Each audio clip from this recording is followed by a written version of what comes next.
আসসালামু আলাইকুম, সবাই একটু কমেন্টে জানিয়ে দাও ভাইয়ার ভয়েস ঠিকমতো শুনতে পাচ্ছ কিনা এবং স্ক্রিনে লেখা ঠিকমতো দেখতে পাচ্ছ কিনা। সবাই একটু কমেন্টে জানিয়ে দাও ভাইয়ার ভয়েস ঠিকমতো শুনতে পাচ্ছ কিনা এবং স্ক্রিনে লেখা ঠিকমতো দেখতে পাচ্ছ কিনা। ওকে ফাইন, আজকে ওয়েবসাইটের সার্ভার আপডেট করা হইতেছে, সো এই কারণে আজকে ওয়েবসাইটের লাইভ ক্লাসটা নিতে পারতেছি না। আজকে শুধু ফেসবুকে আমরা লাইভ ক্লাসটা করব, ঠিক আছে? আজকে আমরা শুধু ফেসবুকেই লাইভ ক্লাসটা করব, ঠিক আছে? সবাই ঠিকঠাক মতো শুনতে পাচ্ছ? একটু কমেন্টে জানাবা। সবাই ঠিকঠাক মতো শুনতে পাচ্ছ কিনা একটু কমেন্টে জানাবা, তাহলে আমরা আমাদের আজকে ক্লাসটা শুরু করে দিব, ঠিক আছে? আজকে শুধু ফেসবুকেই নিচ্ছি, ঠিক আছে? আচ্ছা, এমনিতে ক্লাসটা হয়ে যাওয়ার পরে আমরা আপডেট করে দিব, ওয়েবসাইটে চলে যাবে। যখন ওয়েবসাইটও আপডেট হয়ে যায় তখন ওয়েবসাইটে চলে যাবে।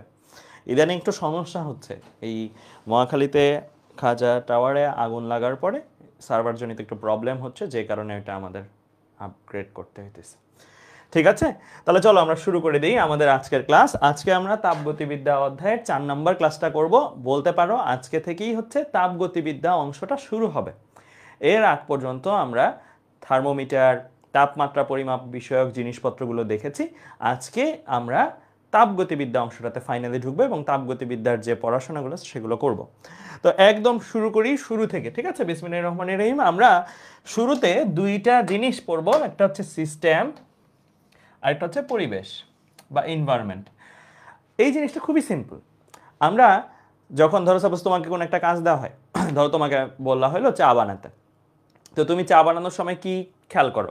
খেয়াল করো যে চায়ের যে পানিটা আছে সেই পানিটা ঠিকঠাক মতো বলক উঠছে কিনা, লিকারের পরিমাণ ঠিক আছে কিনা, এই জিনিসগুলো যদি তুমি খেয়াল করো, তাই না? চা বানানোর ক্ষেত্রে তুমি কিন্তু খেয়াল করো না যে চা বানাচ্ছি রান্নাঘরটা কত গরম হয়েছে, সেটা কি খেয়াল করো?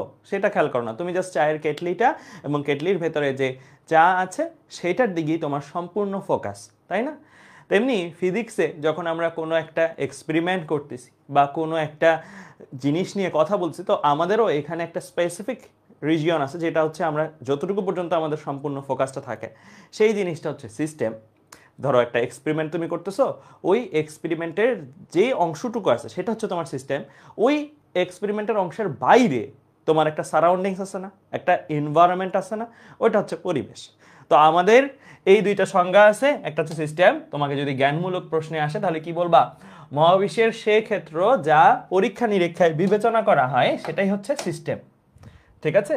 যা পরীক্ষা নিরীক্ষায় আমরা বিবেচনা করব। আর পরিবেশ কি? সিস্টেম ছাড়া যা কিছু আছে, চারপাশে যত কিছু আছে সেটা হচ্ছে পরিবেশ, ঠিক আছে? এখন আমরা সিস্টেমের ক্লাসিফিকেশন দেখবো। সিস্টেম জিনিসটা একদম সিম্পল, যেতটুকু পরীক্ষা করতেছি সেই জিনিসটাই, যাকে নিয়ে পরীক্ষা করতেছি সেই জিনিসটাই হচ্ছে সিস্টেম, ঠিক আছে? ওইটার বাইরে যা আছে সব পরিবেশ। এখন আমরা শুরু করব প্রথমত সিস্টেমের ক্লাসিফিকেশন। সিস্টেম কয় রকমের হতে পারে? হ্যাঁ, তো সিস্টেম কয় রকমের হতে পারে? 3 রকমের হতে পারে। সিস্টেম হতে পারে ভাইয়া 3 রকমের। প্রথমটাকে আমরা বলি ওপেন সিস্টেম, বা বাংলায় লিখে রাখিও মুক্ত সিস্টেম। তারপর একটা হচ্ছে ক্লোজড সিস্টেম, যেটা হচ্ছে বদ্ধ। বাংলায় যদি বলি তাহলে কি লিখবো ভাইয়া? বদ্ধ সিস্টেম। তারপর একটা isolated system, isolated isolated system. Isolated সিস্টেমকে আমরা বাংলায় লিখলে লিখবো বিচ্ছিন্ন সিস্টেম, ঠিক আছে? এই জিনিসটা একটা চিত্র দেখলে তোমাদের জন্য অনেক বেশি সহজ হবে। ওপেন সিস্টেমটা কি, ক্লোজ সিস্টেমটা কি, আইসোলেটেড সিস্টেম কি, একটা চিত্র যদি দেখাই তাহলে তোমরা একদম বুঝে যাবে, তোমাদের আর মুখস্থ করা লাগবে না, জাস্ট মাথায় ভাসবে ওই চিত্রটা, ঠিক আছে? তো এই হচ্ছে চিত্র, 3টা চিত্র। এটা আমার ওপেন সিস্টেমের চিত্র, এটা আমার ক্লোজ সিস্টেমের চিত্র, এটা আমার আইসোলেটেড সিস্টেমের চিত্র, ঠিক আছে? দেখো চিত্রগুলো দেখো, তাইলে তোমাদের একদম ফুল ক্লিয়ারলি বুঝে যাবা। দেখো, এই পানির একটা বোতল আছে, এই পানির একটা বোতলে, পানি বা যে কোনো লিকুইডের একটা বোতল, সেটার ভেতরে কি আছে? সেটার ভেতরে কিছু পানি আছে, আমরা ধরে নিচ্ছি এটা আপাতত পানি। এখন এই পানিটা কি বাষ্প হিসেবে, যেহেতু বোতলের মুখটা খোলা, বাষ্প হিসেবে সে যাওয়া আসা করতে পারবে না। মানে বাষ্প যেমন ভেতর থেকে বাইরে যেতে পারবে, তেমনি বাইরের বাষ্পটাও তো বাইরে থেকে ভেতরে আসতে পারবে। তার মানে এই যে সিস্টেম, যদি আমি এখানে আমার বিবেচ্য বিষয় হিসেবে যদি চিন্তা করি পানি বা এই লিকুইডটা, এইখানে এই লিকুইডের ভর যাওয়া আসা করতে পারতেছে কিনা? পারতেছে। বাষ্পরূপে এখান দিয়ে যেমন ভর চলে যেতে পারতেছে, তেমনি বাইরে থেকে ভর আসতেও পারতেছে। তাহলে ভরের আদান প্রদান কি সম্ভব কিনা এই বোতলে? সম্ভব। খোলা বোতল যেহেতু। দ্বিতীয়ত, এটাকে তুমি যদি চুলার পাশে রাখো তাহলে এটা গরম হবে, আবার এটাকে তুমি যদি ফ্রিজের মধ্যে রাখো এটা ঠান্ডা হবে। তার মানে কি? তার মানে তাপ বা হিট, হিট যেমন বাইরে থেকে ভেতরে আসতে পারতেছে, ভেতর থেকে বাইরে যেতে পারতেছে। হিট মিন্স শক্তি, তাপ মানে কি শক্তি। তো শক্তিও এই সিস্টেমটা আদান প্রদান করছে। তাহলে এই যে এই বোতলটাকে যদি একটা সিস্টেম হিসেবে কনসিডার করা, একটা পরীক্ষার বিবেচ্য বিষয় হিসেবে যদি বিবেচনা করা হয়, তাহলে এই সিস্টেমটা ভর আদান প্রদান করতে পারতেছে, শক্তিও আদান প্রদান করতে পারতেছে। তাহলে সংজ্ঞা কি ওপেন সিস্টেমের? যে সিস্টেম ভর ও শক্তি উভয়ই স্থানান্তর করতে পারে, লাইক দিস, তাদেরকে আমরা নাম দিব ওপেন সিস্টেম বা মুক্ত সিস্টেম। এরপরের চিত্রটাতে আসো, বদ্ধ সিস্টেম। দেখেই বুঝতে পারতেছো এখানে কি আটকানো, এখানে একটু ছিপি দিয়ে আমি জিনিসটাকে আটকে দিছি। তাহলে কি হইলো? তাহলে এই যে ভর এখান থেকে বাইরে যেত সেটা আর যাইতে পারতেছে না, বাইরে থেকে ভর ভেতরে আসতো সেটা আর আসতে পারতেছে না। তো ভরের আদান প্রদান এখানে সম্ভব হচ্ছে না, ভর আদান প্রদান করতে পারতেছে না। আর এখনো যদি তুমি তাকে চুলার পাশে রাখো গরম হবে না? গরম হবে। এখনো তুমি যদি তাকে ফ্রিজে রাখো ঢাকনা লাগানো অবস্থায়, ঠান্ডা হবে কিনা? ঠান্ডা হবে। তার মানে ভর আদান প্রদান করতে পারতেছে না ঠিকই, বাট হিট বা তাপ ঠিকই সে আদান প্রদান করতে পারতেছে। তাহলে এই সিস্টেমগুলো যেখানে ভর আদান প্রদান সম্ভব না কিন্তু শক্তি ঠিকই আদান প্রদান সম্ভব, সেই সিস্টেমগুলোকে, এই সিস্টেমগুলোকে আমরা নাম দিব ক্লোজড সিস্টেম বা বদ্ধ সিস্টেম। এরপর আসো বিচ্ছিন্ন। বিচ্ছিন্ন মানে কি? কিছুই আদান প্রদান করতে পারবে না। মুক্ততে তো সবই আদান প্রদান করতে পারতো, বদ্ধতে হ্যাঁ ভর আদান প্রদান করতে পারতো না, বাট শক্তি তো আদান প্রদান করতে পারতো। আর বিচ্ছিন্নতে কিছুই আদান প্রদান করতে পারবে। মানে আমি কি করলাম, এখন তাকে চারোপাশে ধরো আমি একটা কোটিং দিয়ে সিলগালা করে দিলাম এখান দিয়ে। এমন এই জিনিসটার একটা পারফেক্ট এক্সাম্পল কি, আমাদের বাসা বাড়িতে ফ্লাক্স আছে না, গরম চা গরম রাখার জন্য ফ্লাক্স, তাই না? গরম চা গরম রাখার জন্য ফ্লাক্স আছে কিনা? ফ্লাক্স আছে। এই যে ফ্লাক্স আমরা ব্যবহার করি, সেই ফ্লাক্সটা কি? সেখান থেকে কি কোনো তাপ বাইরে যেতে পারে? পারে না। আবার বাইরে থেকে কোনো তাপ কি ভেতরে আসতে পারে? সেটাও কিন্তু পারে না। তার মানে এই যে ফ্লাক্স সিস্টেম, ফ্লাক্সের মধ্যে কিন্তু শক্তিও আদান প্রদান করা অ্যালাউড না, আবার ভর তো অ্যালাউড নাই। যদি ঢাকা থাকে, ঢাকনা লাগানো থাকে, তাহলে ভরও অ্যালাউড না। তাহলে শক্তিও আদান প্রদান করা যায় না, ভরও আদান প্রদান করা যায় না। ভর আর শক্তি কোনোটাই যদি আদান প্রদান করা সম্ভব না হয়, তাহলে সেই সিস্টেমগুলোকে আমরা কি বলবো? বিচ্ছিন্ন সিস্টেম। তো এগুলো তোমাদের কিসে আসতে পারে? প্রথমত এই যে ক বা জ্ঞানমূলক প্রশ্নে তোমাদের এই জিনিসগুলো আসতে পারে, আর এমসিকিউতে আসতে পারে। ঠিক আছে? জ্ঞানমূলক প্রশ্নে আসতে পারে আর এমসিকিউতে আসতে পারে। আইসোলেটেড সিস্টেম, হ্যাঁ কমপ্লিট আইসোলেট সিস্টেম হয়তো রিয়েল লাইফে ইম্পসিবল, বাট আমরা আপাতত ধরে নিতে পারবো আমাদের ঘটনাগুলোর জন্য। আমাদের একটা এক্সাম্পল হচ্ছে আমাদের বাসা বাড়িতে যে ফ্লাক্স আছে, যে তোমরা বাসা বাড়িতে ইউজ করছো কিনা ফ্লাক্স, সেখানে চা যদি রেখে দাও, ঢেকে রেখে দাও, দেখা যায় কি যে সকালবেলা চা বানাইছো যেটা 2 ঘন্টা পরে ঠান্ডা হয়ে যাওয়ার কথা, সেটা রাতের বেলাও চা যখন খাচ্ছ গরম আছে, রাতের বেলাও চা যখন খাচ্ছ গরম আছে। তার মানে কি? শক্তি বা তাপ তার মধ্যে সে ধরে রাখছে, তাপকে বাইরে যাইতে দেয়। বুঝতে পারছো? ক্লিয়ার? এই পর্যন্ত বুঝতে পারছো কিনা বলো? এই জিনিসটা যদি বুঝতে পারো, সবাই এই পেজটা একটু নোট করে ফেলো, এই পেজটা একটু নোট করে ফেলো। এই পেজটা নোট করলে আমরা আমাদের জীবনে অ্যাটলিস্ট কয়েকটা জ্ঞানমূলক প্রশ্ন, কয়েকটা এমসিকিউ প্রশ্ন আরামসে অ্যান্সার করতে পারবো, এই পেজের মধ্যেই থাকবে। ঠিক আছে? সবাই লিখে ফেলো। লিখা হলে আমাকে ডান লিখিও, ডি লিখলেই চলবে, কমেন্টে ডি লিখলেই চলবে। ঠিক আছে? কারণ আজকে ফেসবুকে ক্লাসটা নিচ্ছি, ফেসবুকে কমেন্ট এমনি একটু দেরিতে আসে, তো ডি লিখে দিও। ডি লিখলে আমি বুঝে যাবো, দ্রুত লিখে দিও আর কি। হ্যাঁ, পুরাটা লেখা দরকার নেই। ওকে ফাইন, ঠিক আছে। তাহলে আমরা এই পর্যন্ত বুঝে গেলাম, এইটা আমরা পারবো।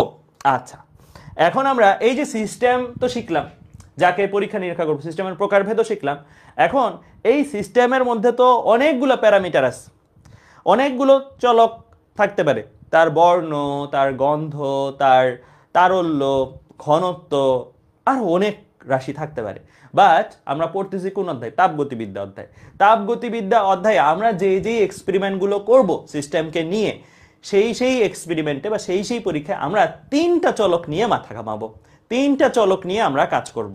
3টা চলক কে কে? একটা হচ্ছে চাপ, একটা হচ্ছে আয়তন, আর একটা হচ্ছে তাপ। চাপ বললাম, আয়তন বললাম, একটা হচ্ছে তাপমাত্রা। মানে চাপের ইংলিশ কি? Pressure, P. আয়তন কি? Volume, V. আর তাপমাত্রা কি? টেম্পারেচার, টি, অর্থাৎ পিভিটি। মনে রেখে দিও, তাপগতিবিদ্যা অধ্যায়ে তাপগতীয় চলক কয়টা? তাপগতীয় চলক মানে আমরা এই যে সিস্টেমের নিয়ে তো পরীক্ষা করব, সিস্টেম হচ্ছে যেটা পরীক্ষা নিরীক্ষায় বিবেচ্য বিষয়। এই পরীক্ষা যে করব, পরীক্ষা করব কোন কোন চলক নিয়ে বা কোন কোন চলকের চেঞ্জগুলো আসলে আমরা কনসিডার করব, সেটা হচ্ছে পি, ভি আর টি। তাহলে এটা লিখে ফেলো সবাই। তাপগতীয় চলক কয়টা? তাপগতীয় চলক কয়টা? তিনটা, প্রেসার, ভলিউম আর টেম্পারেচার। এই যে সিস্টেমগুলো আছে, একটু আগে দেখছি 3 টাইপের সিস্টেম হতে পারে। এই সিস্টেমের এই 3টা চলক বাড়তেছে না কমতেছে, একটা বাড়লে আরেকটার কি হয়, একটা কমলে আরেকটার কি হয়, সেই জিনিসগুলো নিয়ে আমরা আলোচনা করব। ঠিক আছে? ক্লিয়ার? বোঝা গেছে? লেখা হলে বলিও, লেখা হলে বলিও। শুধু এতটুকু পারা, এটা লেখা দরকার নেই, এটা আমি বোঝাচ্ছি, শুধু এতটুকুটা লিখবা। 3টা তাপগতীয় চলক, একটা হচ্ছে প্রেসার, প্রেসারের first letter P, volume V আর টেম্পারেচার টি। ঠিক আছে? আচ্ছা, আমাদের এই চ্যাপ্টারে মানে পুরোটা চ্যাপ্টার জুড়েই দেখবা যে একটা সিস্টেম খুবই কমনলি আমরা ব্যবহার করতেছি, একটা সিস্টেম খুবই কমনলি ব্যবহার করছি। সেই সিস্টেমটা হচ্ছে এটা। এটা কি? চারোপাশে কি আছে? একটা, ধরো একটা ফ্রেম, একটা ফ্রেম স্টিলের হতে পারে, যে কোনো মেটালের হতে পারে, একটা ফ্রেম দ্বারা আবদ্ধ কিছু গ্যাস। এই যে গ্যাস দেখতে পাচ্ছ না এখানে, গ্যাস, কিছু গ্যাস, এই গ্যাসটাকে আমরা সিস্টেম হিসেবে কনসিডার করব। আমাদের এই পুরো চ্যাপ্টার জুড়ে দেখবা যে বেশিরভাগ জায়গায় খালি একটা ম্যাথ মনে হয় আমি জীবনে পাইছি যে জায়গায় হচ্ছে পানিকে সিস্টেম হিসেবে ব্যবহার করা হয়েছে, বাকি সবগুলা ম্যাথ তাপগতিবিদ্যা অধ্যায়ের সিস্টেম হিসেবে কনসিডার করা হয়েছে কাকে? গ্যাসকে, মানে কিছু বাতাস, রাইট? এই গ্যাসটা হচ্ছে সিস্টেম। এই গ্যাসটার ওপরে একটা আবার কি ঢাকা একটা লেয়ার আছে, এটা আবার নরণক্ষম। এটা কি লিখে রাখো আমার সাথে সাথে, এটা হচ্ছে নরণক্ষম পিস্টন। নরণক্ষম মানে নড়তে পারে আর কি, সহজ কথা, পিস্টন। এটা নড়তে পারে, ঠিক আছে? এটা ওপরেও উঠতে পারবে, নিচেও নামতে পারে। কেন এটা নরণক্ষম রাখছি? কারণ নাহলে তো আয়তন বাড়তেছে না কমতেছে এটা তো বুঝবো না। যদি আমরা দেখি পিস্টনটা উপরে উঠতেছে, তার মানে কি গ্যাস আয়তনে প্রসারিত হচ্ছে। যদি দেখি পিস্টনটা নেমে যাচ্ছে, তাহলে আমরা বুঝবো গ্যাস আয়তনে সংকুচিত হচ্ছে। এই যে আমরা বলছিলাম না একটা চলক বিবেচনা করব আয়তন, তো আয়তন তো খালি চোখে দেখে কেমনে বুঝবো? এই গ্যাসের খালি চোখে দেখে আয়তনটা বুঝবো এই পিস্টনের মাধ্যমে। পিস্টনটা নরণক্ষম যেহেতু, উঠলে হচ্ছে প্রসারিত হচ্ছে, নামলে হচ্ছে সংকুচিত হচ্ছে।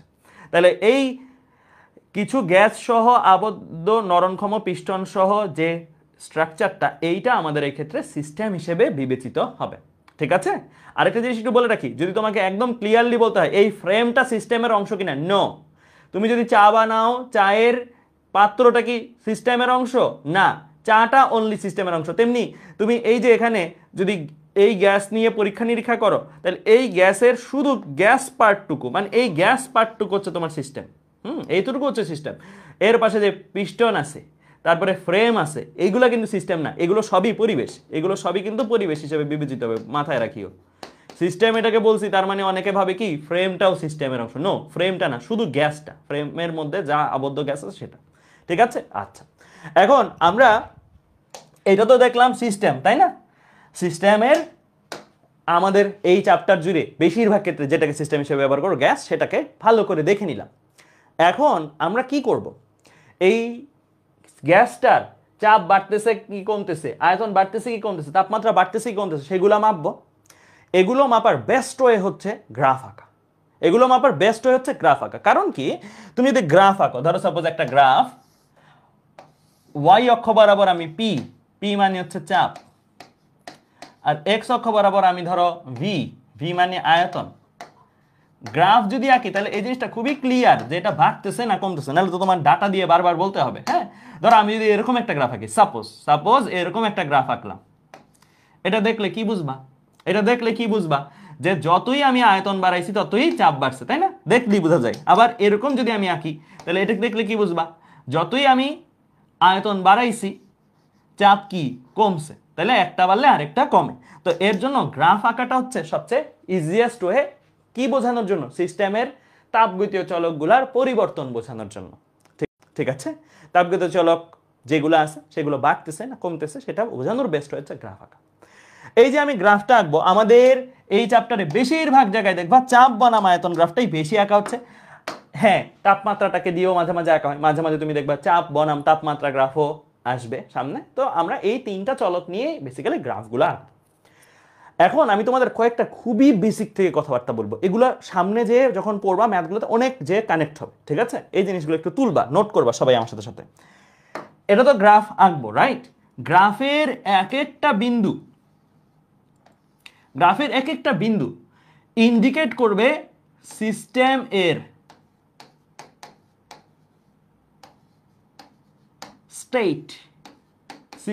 এর স্টেট, বাংলায় বললে সিস্টেমের অবস্থা।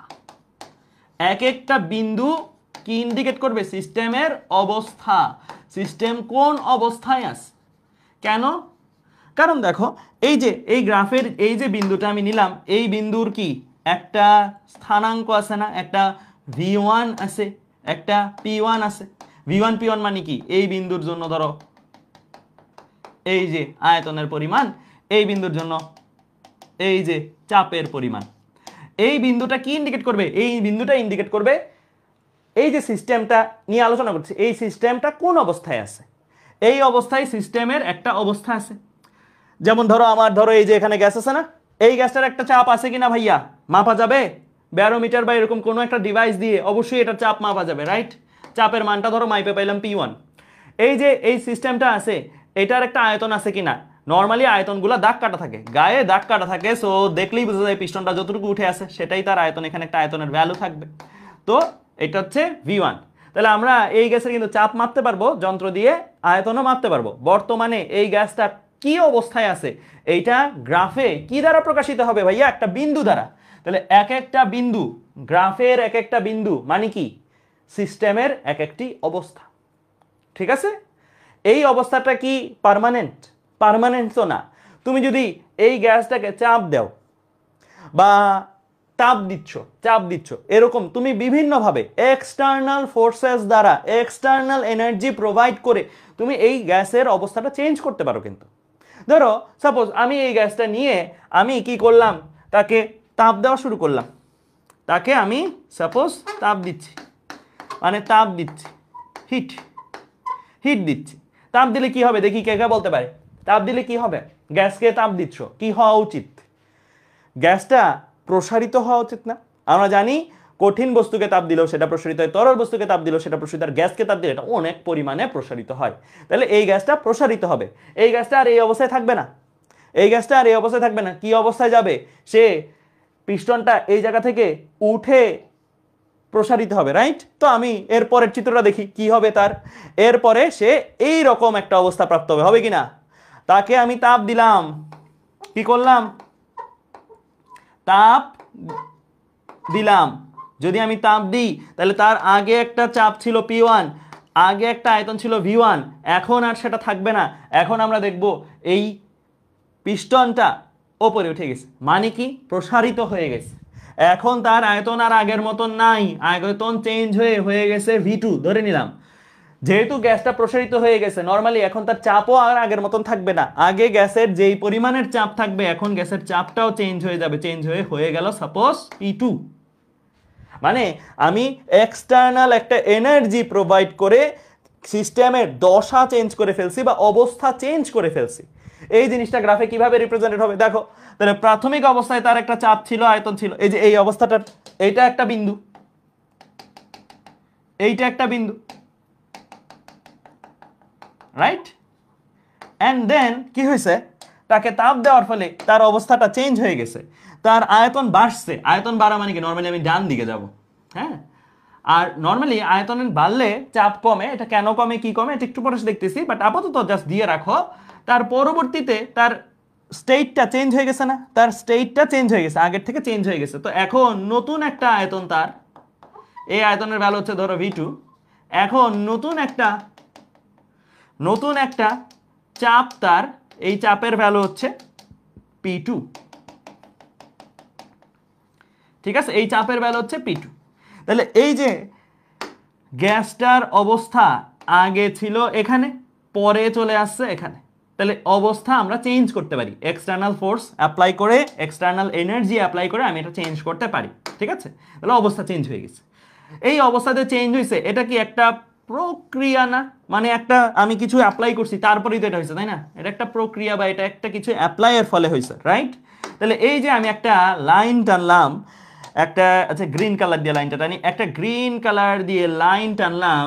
এই লাইনটা বা এই রেখাটা, এটা সরলরেখা হোক বক্ররেখা হোক যাই হোক ম্যাটার করে না, এই যে এই লাইনটা কি ইন্ডিকেট করতেছে?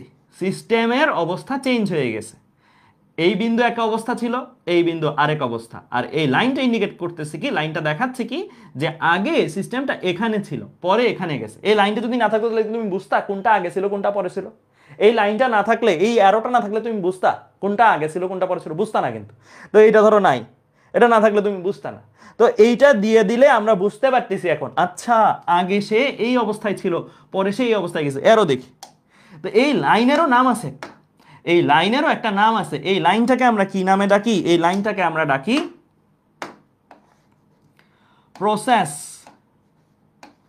বাংলায় লিখি প্রক্রিয়া, প্রসেস বা প্রক্রিয়া। ঠিক আছে, প্রসেস বা প্রক্রিয়া। তাহলে কি কি শিখাইলাম? দুইটা জিনিস শিখাইছি এখন পর্যন্ত। বিন্দু কি হিসাবে পরিচিত? স্টেট বা অবস্থা। রেখা বা লাইন, এটা সরলরেখা হোক বক্ররেখা হোক ম্যাটার করে না, হ্যাঁ, কি হিসেবে পরিচিত? গ্রাফের এক একটি রেখা এক একটি প্রক্রিয়া হিসেবে পরিচিত। বুঝতে পারছো?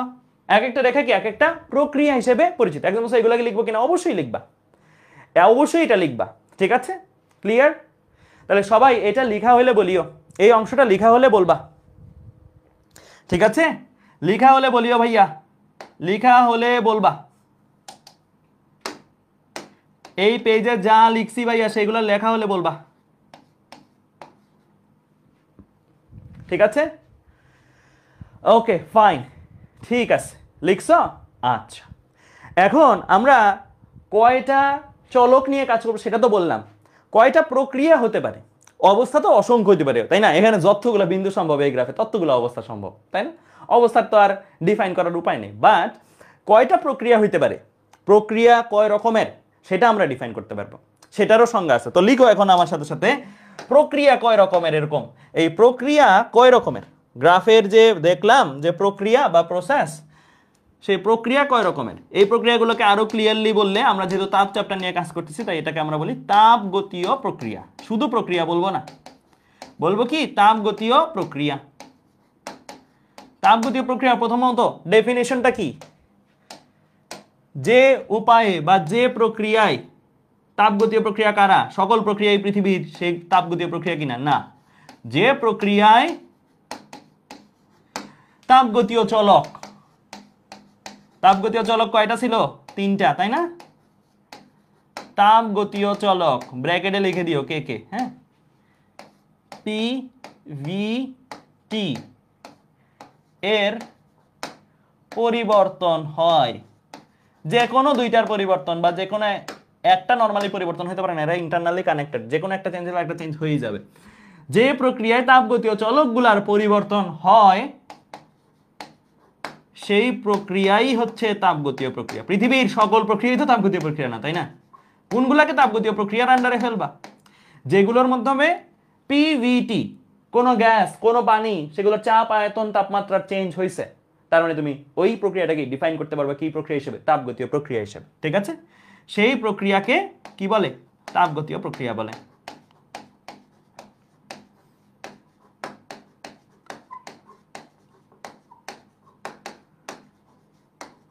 ওকে, আচ্ছা, এখন তাপগতীয় প্রক্রিয়া কয় রকমের? তাপগতীয় প্রক্রিয়া কয় রকমের?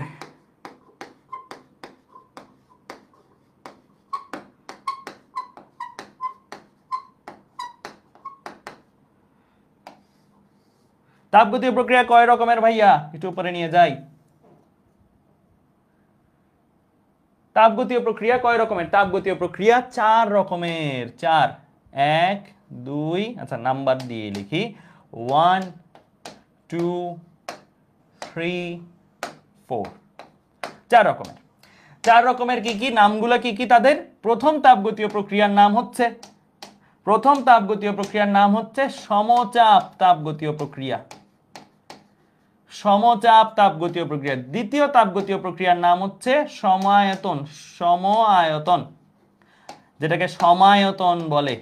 একবারে সন্ধি বিচ্ছেদ পড়ছো ছোটবেলায়?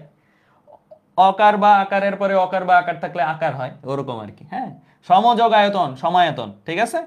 তারপরে সমষ্ণ, সমান উষ্ণ, একবারে এটাকে বলে সমষ্ণ, সমষ্ণ তাপগতীয় প্রক্রিয়া। আর ফাইনালি 4 নাম্বারটা হচ্ছে রুদ্ধ তাপীয় তাপগতীয় প্রক্রিয়া। তাহলে এই যে 4টা জিনিস লিখলাম, এই 4টা জিনিস হচ্ছে তাপগতীয় প্রক্রিয়ার নাম। এই 4টা জিনিস কি ভাইয়া? তাপগতীয় প্রক্রিয়ার নাম। সমচাপ, কোন তাপগতীয় প্রক্রিয়াগুলোকে সমচাপ প্রক্রিয়া বলা যাবে? আমরা জানি পিভিটি এর চেঞ্জ হলে এই প্রক্রিয়াগুলোকে কি বলা হয়? তাপগতীয় প্রক্রিয়া। এখন তাদের মধ্যে, তাপগতীয় প্রক্রিয়াগুলোর মধ্যে কারা সমচাপ তাপগতীয় প্রক্রিয়া? যেই তাপগতীয় প্রক্রিয়ায় পি কনস্ট্যান্ট থাকবে, পি চেঞ্জ হবে না। নাম দেখেই বোঝা যাচ্ছে না? সমচাপ, চাপ সমান থাকবে, পি চেঞ্জ হবে না। পি ছাড়া আর কে কে আছে? ভি আর টি চেঞ্জ হবে। যেই তাপগতীয় প্রক্রিয়ায় আয়তন তাপমাত্রা চেঞ্জ হবে কিন্তু প্রেসার চেঞ্জ হবে না, সেই তাপগতীয় প্রক্রিয়াগুলো কি নামে পরিচিত? সমচাপ তাপগতীয় প্রক্রিয়া নামে পরিচিত। ঠিক আছে, এরপরে আসো সম আয়তন তাপগতীয় প্রক্রিয়া কোনগুলা? সম আয়তন তাপগতীয় প্রক্রিয়া হচ্ছে যেই তাপগতীয় প্রক্রিয়ায় ভি কনস্ট্যান্ট অর্থাৎ ভি চেঞ্জ হবে না, বাট কে কে আছে? ভি ছাড়া পি আর টি নিজেরা চেঞ্জ হবে।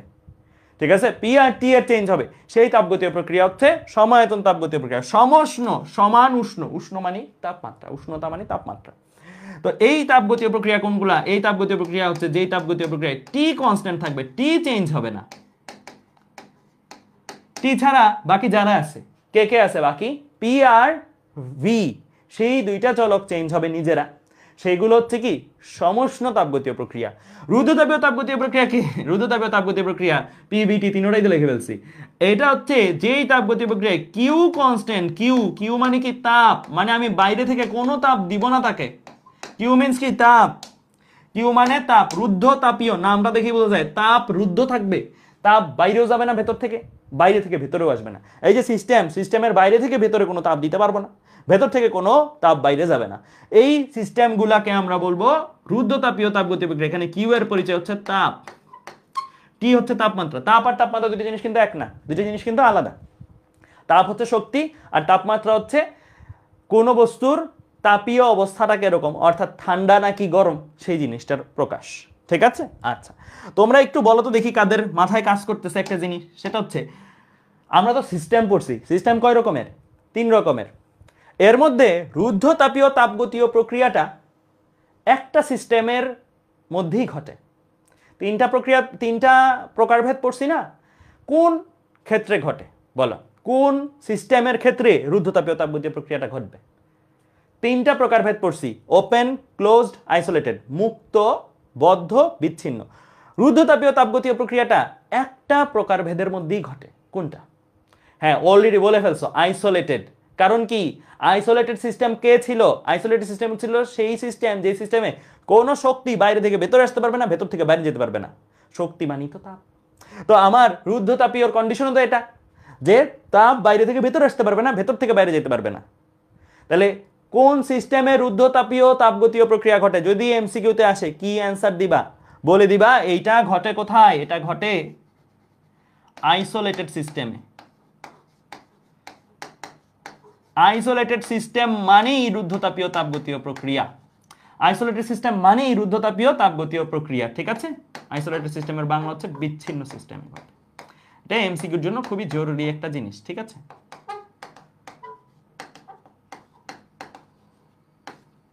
ঠিক আছে, ক্লিয়ার? লেখা হয়েছে? ফাইন।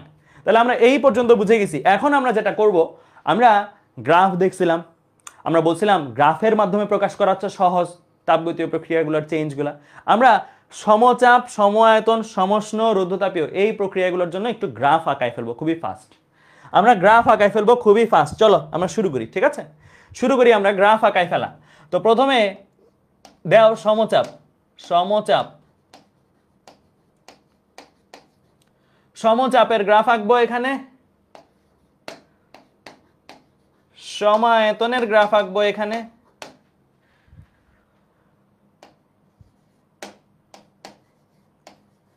সমষ্ণের গ্রাফ আঁকবো এখানে, সমষ্ণ তাপগতীয় প্রক্রিয়া, আর রুদ্ধতাপীয় তাপগতীয় প্রক্রিয়ার গ্রাফ আঁকবো এখানে। ঠিক আছে, আচ্ছা আসো আঁকা শুরু করি আমরা। তো একদম বিসমিল্লাহির রহমানির রহিম শুরু করি। ঠিক আছে, তো সমচাপ, সমচাপ মানে পি বনাম ভি গ্রাফ আমরা যদি আঁকি, চিন্তা করো, তোমরা বলো তো কি হবে, গ্রাফটা কেমন হবে দেখি, আমি বলবো না, তোমরা বলতে পারবা। তোমরা বলো কি হওয়া উচিত, পি বনাম ভি গ্রাফটাই আপাতত আঁকি, কি হওয়া উচিত বলো, এটা গ্রাফটা কেমন হওয়া উচিত? সমচাপ, চাপ বাড়াইতে পারবো কমাইতে পারবো? পারবো না। চাপ বাড়ানো সম্ভব না, কমানো সম্ভব না, তাহলে এখানে গ্রাফটা হবে কিরকম? চাপটা সমান থাকবে, এই রকম একটা গ্রাফ হওয়া উচিত না? এই রকম একটা গ্রাফ হওয়া উচিত কিনা? এইরকম একটা গ্রাফ, এইরকম একটা গ্রাফ হওয়া উচিত, রাইট? মানে চাপ বাড়বেও না, চাপ কমবেও না, চাপটা ফিক্স থাকবে। চাপটা কি থাকবে ভাইয়া? ফিক্সড। চাপ বাড়াও যাবে না, কমাও যাবে না। সময়ের সাথে সাথে বা আয়তনের সাথে সাথে চাপ একটা মান নিয়ে বসে থাকবে, একটা মান, তার একটা সুনির্দিষ্ট মান থাকবে, ওই মানটা বজায় থাকবে, ওই মানটা বজায় থাকবে, ঠিক আছে? আর এই লাইন, নিচের লাইনটা একদম স্ট্রেট লাইন আইকে দিই, দাঁড়াও, এই লাইনগুলো একবার স্ট্রেট আইকে দিই, তাহলে বেটার হবে।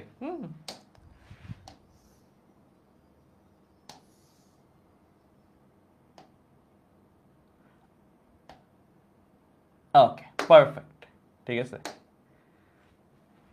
ঠিক আছে, ক্লিয়ার, ওকে ফাইন, ঠিক আছে। তাহলে আমরা এই গ্রাফটা হচ্ছে সমচাপ এর জন্য গ্রাফ, ঠিক আছে? আচ্ছা, এবার আসো আমরা সম আয়তনের জন্য গ্রাফ আঁকবো। তাহলে সমচাপ এই গ্রাফটা যদি দেখো কোথাও, কি বুঝতে ফেলবা? সমচাপ তাপগতীয় প্রক্রিয়া। কেন? কারণ এই প্রসেস যদি হয়, এই প্রসেসটা ডানে যাক বা বামে যাক, অ্যারো তোমার যেখানেই থাকুক, এটা কোনো ম্যাটার করে? অ্যারো এইভাবে থাকুক, মানে চাপ এখান থেকে এই পর্যন্ত, মানে আয়তনের ভ্যালু এখান থেকে এই পর্যন্ত গেছে, এইটাও যা সমচাপই বোঝাবে। আবার যদি এইরকমও থাকে, অ্যারো যদি এরকমও থাকে, আগে এখানে ছিলাম পরে এখানে আসছি, বা এখানে কোথাও গেছি, হ্যাঁ, আগে এখানে ছিলাম পরে এখানে গেছি, এটাও সমচাপ, একই কথা, ঠিক আছে? সো গ্রাফ কোথা থেকে কই গেছে সেটা ম্যাটার করে না, চাপ সমান ছিল, যেভাবেই গেছে না কেন চাপ সবসময় সমান ছিল, সেই কারণে এটা সমচাপ এর গ্রাফ। এরপরে আসো আমরা এখন যে গ্রাফটা আঁকাবো সেটা হচ্ছে সম আয়তনের গ্রাফ, ঠিক আছে? এখনো আমরা পি বনাম ভি গ্রাফ আঁকাচ্ছি। কি আঁকাচ্ছি ভাইয়া? পি বনাম ভি গ্রাফ। এখানেও এটা কি পি বনাম ভি গ্রাফ, ঠিক আছে? আচ্ছা, তো দেখো এই গ্রাফটা কেমন হওয়া উচিত, দেখি কে কে বলতে পারে এটা কেমন হওয়া উচিত। ওয়াই এক্সিস এর সমান্তরাল, এক্স্যাক্টলি, অনেকে বলে ফেলছে, থ্যাংক ইউ, থ্যাংক ইউ। এই গ্রাফটা হবে এই রকম, রাইট? মানে কি, একটা ফিক্সড ভ্যালু নিয়ে থাকবে, ভি এর একটা ফিক্সড ভ্যালু নিয়ে থাকবে, ফিক্সড একটা ভ্যালু। প্রসেস ওপরে যাক, চাপ ওপরে যাওয়া মানে কি? উপরে যাওয়া মানে কি? উপরে যাওয়া মানে হচ্ছে চাপ বাড়তেছে, চাপ বাড়ুক কমুক ওটা প্যারা নাই, ওপরে যাক বা নিচে আসুক, যাই হোক, চাপ বাড়ুক, বাড়ুক বা কমুক, যাই হোক, আয়তনের মান বাড়া যাবে না, কমা যাবে না, আয়তনের একটা ফিক্সড মান থাকবে। এই টাইপের গ্রাফ যদি দেখো, ভি এর একটাই মান পুরো প্রক্রিয়া জুড়ে, পুরো লাইন জুড়ে ভি এর মান আলাদা আলাদা না, তাহলে এই গ্রাফগুলো হচ্ছে সম আয়তনের গ্রাফ। গ্রাফ দেখে চিনে ফেলতে হবে কি প্রক্রিয়া ঘটছে সেখানে, ঠিক আছে?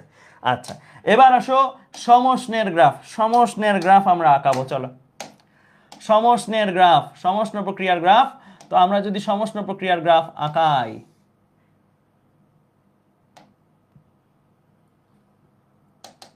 আপাতত জাস্ট লিখে রাখো গ্রাফটা কেমন হবে।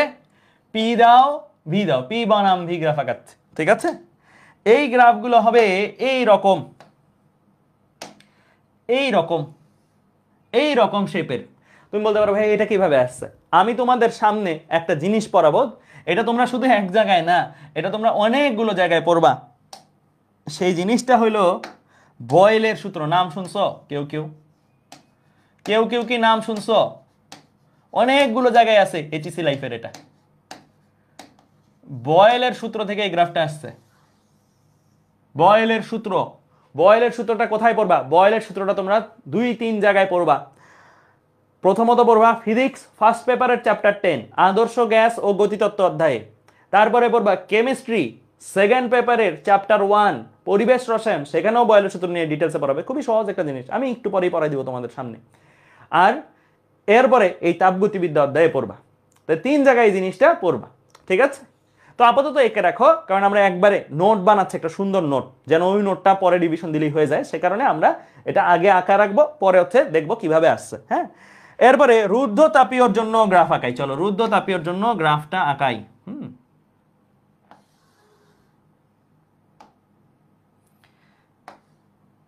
ঠিক আছে, রুদ্ধতাপীয়র জন্য আমি গ্রাফ আঁকাবো, এখন আমি পি বনাম ভি গ্রাফ আঁকাবো, পি ভার্সেস ভি গ্রাফ আঁকাবো। তো রুদ্ধতাপীয় প্রক্রিয়া এইটার গ্রাফটাও অনেকটা এটারই মতন, এটাকে একটু অন্য কালার দিয়ে দিই, হ্যাঁ, অনেকটা এটারই মতন, খালি এটা একটু খাড়া বেশি, একটু বেশি খাড়া, ঠিক আছে, এইটার চেয়ে একটু বেশি খাড়া, দেখতে অনেকটা একই রকম, মানে দেখে তুমি যদি আলাদা আলাদা দুইটা চিত্র দেখো তুমি খুব বেশি পার্থক্য করতে পারবে না, বাট দুইটা যদি এক চিত্রে দেখো তাহলে জিনিসটা এমন হবে, এইটা একটা স্লিপার, এটাও একটা স্লিপার, হ্যাঁ, কিন্তু এটা কি একটু বেশি খাড়া স্লিপার, বেশি খাড়া, বুঝতে পারছো? যদি একই সাথে আঁকো তাইলে পার্থক্য বুঝতে পারবা, কিন্তু আলাদাভাবে আঁকলে তুমি পার্থক্য তেমনি বুঝতে পারবে না, ঠিক আছে? সো দুইটা, এই যে বাচ্চাদের স্লিপার আছে না, বাচ্চারা এই যে শিশু পার্কে যে নামে স্লিপার দিয়ে, তোমরাও ছোটবেলায় হয়তো কিন্ডারগার্টেন স্কুলগুলোতে ছিল এরকম, অনেক স্লিপার থাকে না, একটু খাড়া বেশি। এই রুদ্ধতাপীয় গ্রাফটাও একই, চাপ আয়তন বাড়াইলে চাপ কমে, বাট এটা একটু দ্রুত কমে, র্যাপিডলি কমে, আর এটা একটু স্লো, একটু কম কমে, আর এটা একটু বেশি কমে, ঠিক আছে? শেপ ওয়াইজ দেখতে একই রকম, শেপ ওয়াইজ দেখতে একই রকম। আমি এটা মুছে ফেললাম, ঠিক আছে? ওকে, ক্লিয়ার? লেখা হইলে বলিও, লেখা হলে বলিও। এই জিনিসগুলো তোমাদের শনাক্ত করতে দিবে, কিভাবে দিবে? তোমাকে একটা এমসিকিউ দিবে, নিচের কোনটি রুদ্ধতাপীয় প্রক্রিয়ার গ্রাফ, নিচের কোনটি সমষ্ণ প্রক্রিয়ার গ্রাফ, নিচের কোনটি সমায়তন প্রক্রিয়ার গ্রাফ, তুমি যেন দেখে চিনতে পারো। ক্লিয়ার? বুঝতে পারছো? ওকে, লেখা হলে বলিও। জিম বসো আর্কাইভে 11 নম্বর ক্লাসের সমস্যা, এটা ঠিক করে দেওয়া হয়েছে, এটা ঠিক করে দিছে, তো গত ক্লাসে আমি আপডেট দিছি, ঠিক করে দিছে যতটুকু আমাকে বললাম, ঠিক আছে? লেখা হয়েছে এই পর্যন্ত, এই পর্যন্ত লিখছি সবাই, ঠিক আছে? তাহলে আমরা কি কি শিখছি? গ্রাফের এক একটা বিন্দু যে এক একটা স্টেট বা অবস্থা সেটা শিখছি, গ্রাফের এক একটা লাইন, সরলরেখা হোক বক্ররেখা হোক, এই লাইনগুলা কি এক একটা প্রক্রিয়া। এখন আমরা একটা জিনিস শিখবো, সেটা হচ্ছে চক্র বা সাইকেল। লিখো, চক্র বা সাইকেল।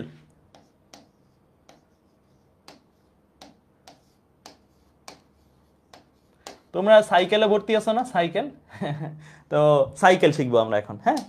আচ্ছা, সাইকেল মানে ওই যে দুই চাকার যান, ওইটা না, হ্যাঁ?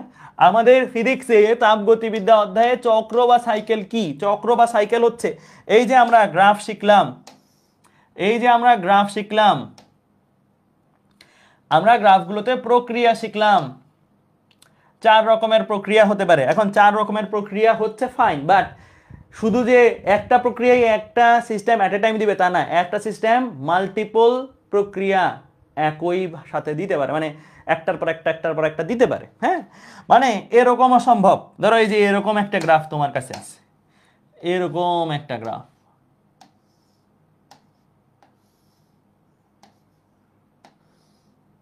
এটা কি? 4টা প্রক্রিয়া। এখানে কয়টা প্রক্রিয়া ভাইয়া? 4টা, 1 2 3 4। হ্যাঁ, যারা বুদ্ধিমান তারা হয়তো দেখে বুঝে ফেলছে। সমচাপ প্রক্রিয়া কয়টা? সমচাপ প্রক্রিয়া এখানে 2টা। কোন 2টা সমচাপ প্রক্রিয়া? এই যে ভাইয়া, এটা একটা সমচাপ প্রক্রিয়া, এটা একটা সমচাপ প্রক্রিয়া, সমচাপ প্রক্রিয়া 2টা।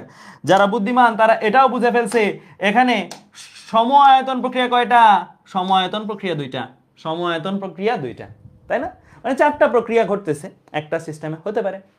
তো এই যে যদি প্রক্রিয়াগুলো এমনভাবে সজ্জিত হয়, এমনভাবে অ্যারেঞ্জড হয় যে প্রক্রিয়াগুলো ঘুরে ফিরে আবার আগের জায়গায় আসে, যেখান থেকে শুরু করছিলাম ভাইয়া, ধরো এ বিন্দু থেকে শুরু করছিলাম, এ বিন্দু থেকে প্রথমে গেছি বি বিন্দুতে, পরে গেছি সি বিন্দুতে, পরে গেছি ডি বিন্দুতে, পরে আবার এ বিন্দুতে ফেরত আসছি, মানে আমি কি স্টেপ পার করছি? A B C D A, যে বিন্দু থেকে শুরু করছিলাম সেই বিন্দুতে আবার ফেরত আসছি। যদি এরকম হয় তাহলে এইটাকে আমরা বলি সাইকেল সে সম্পন্ন করছে।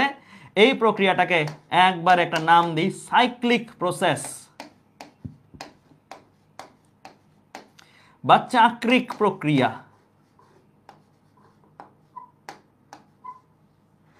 চাক্রিক প্রক্রিয়া, এটাকে আরো কয়েকটা নামে আমাদের বইগুলোতে ডাকা হয়, সেগুলো আমি একটু তোমাকে বলতেছি। আরো কয়েকটা নাম এর আছে, আরো নাম হচ্ছে প্রত্যাবর্তী, প্রত্যাবর্তী প্রক্রিয়া, একই কথা, হ্যাঁ? সাইক্লিক প্রক্রিয়া যে কথা, প্রত্যাবর্তী প্রক্রিয়া আলাদা কিছু না, একই জিনিস।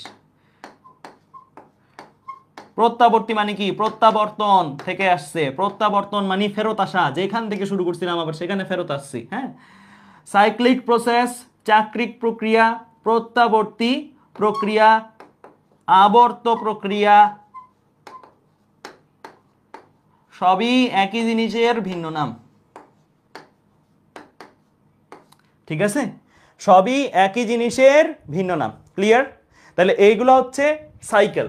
যদি প্রক্রিয়াগুলো বা প্রসেসগুলো এমনভাবে সজ্জিত থাকে যেন এটা ঘুরতে ঘুরতে ঘুরতে ঘুরতে যতগুলো স্টেপ মন চাই সে নেই, সমস্যা নাই, বাট ঘুরে ফিরে যদি আবার আগের জায়গায় আসে, তাহলে এটাকে আমরা কি বলবো? সাইক্লিক প্রসেস বলবো। ঠিক আছে? আচ্ছা, এবার এখানে আরেকটা জিনিস তোমাদের একটু বলি। যদি এরকম হতো,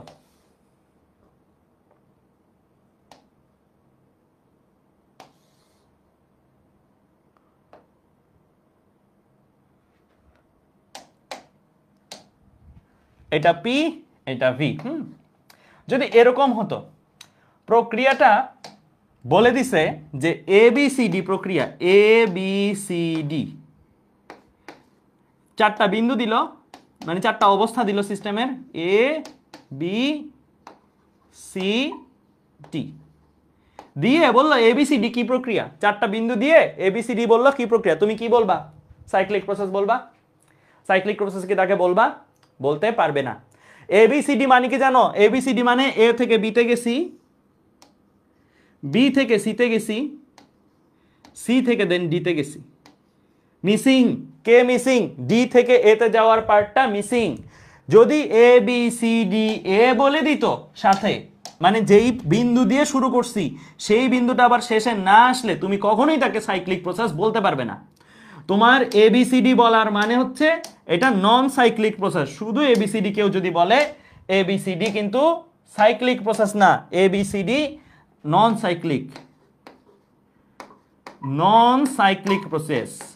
হ্যাঁ, শুধু এবিসিডি না, শুধু এবিও যদি বলে, শুধু এবি বলতে পারে না। এবি কি প্রক্রিয়া? নন সাইক্লিক। বিসি কি প্রক্রিয়া? নন সাইক্লিক।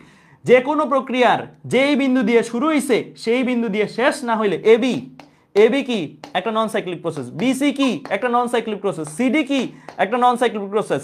এবিসি কি? একটা নন সাইক্লিক প্রসেস। যতভাবে সাজাও, জাস্ট মাথায় রাখতে হবে যেই লেটার দিয়ে শুরু হয়েছে সেই লেটার দিয়ে শেষ হয়েছে কিনা। যেই লেটার দিয়ে শুরু হয়েছে সেই লেটার দিয়ে যদি শেষ না হয় প্রক্রিয়াটা, তাহলে তুমি ওই প্রক্রিয়াকে কখনোই সাইকেল বলতে পারবে না বা সাইক্লিক প্রসেস বলতে পারবে না।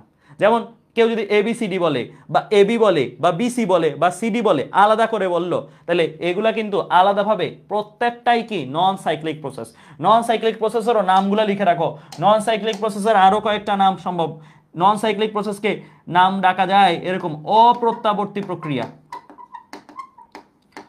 অপ্রত্যাবর্তী প্রক্রিয়া। ঠিক আছে, অপ্রত্যাবর্তী প্রক্রিয়া। আচ্ছা দাঁড়াও একটা মিনিট, তোমাদের অভিভাবক ফোন দিচ্ছে কেন জানো, একটু দেখে নি, ওয়েট। ঠিক আছে, এই পর্যন্ত একটু লিখো, আমি একটু দেখি অভিভাবক কেন ফোন দিচ্ছে তোমাদের।